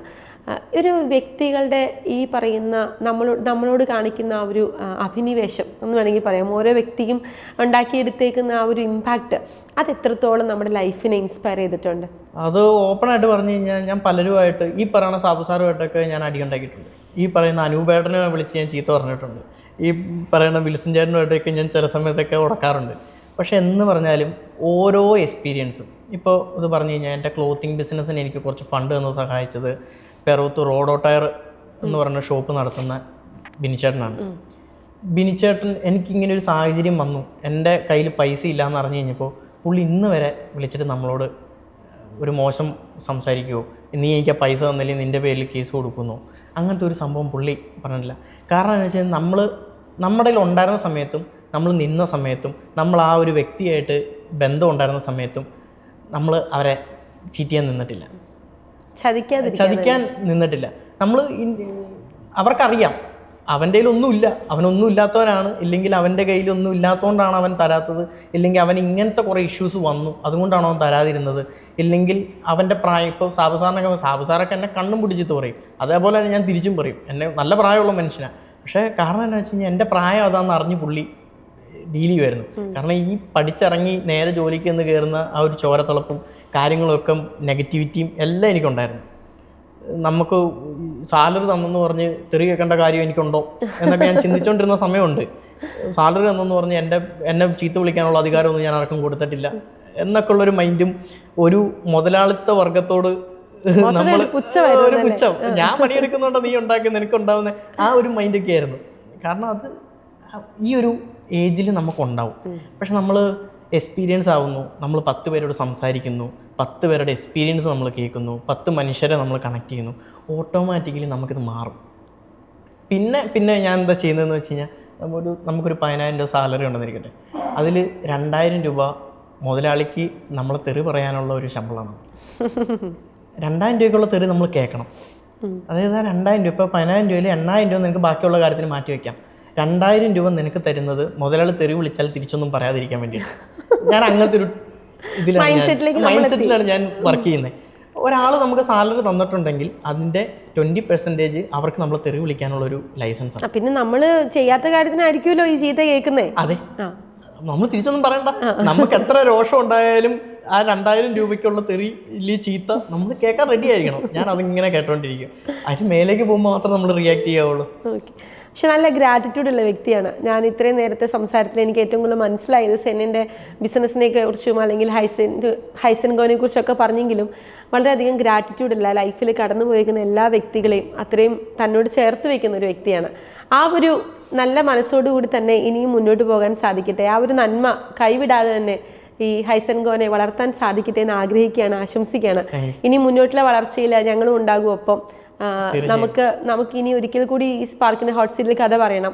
അന്ന് നമ്മൾ പറഞ്ഞതുപോലെ ഇന്ന് നമുക്ക് 2,000, 2,500, 3,000 ഓർഡറാണ് പെർ ഡേ വരുന്നതെങ്കിൽ ഒരു 3 ലക്ഷം ഓർഡറൊക്കെ പെർ ഡേ വരുന്ന രീതിയിലേക്ക് നമ്മൾ വളരണം.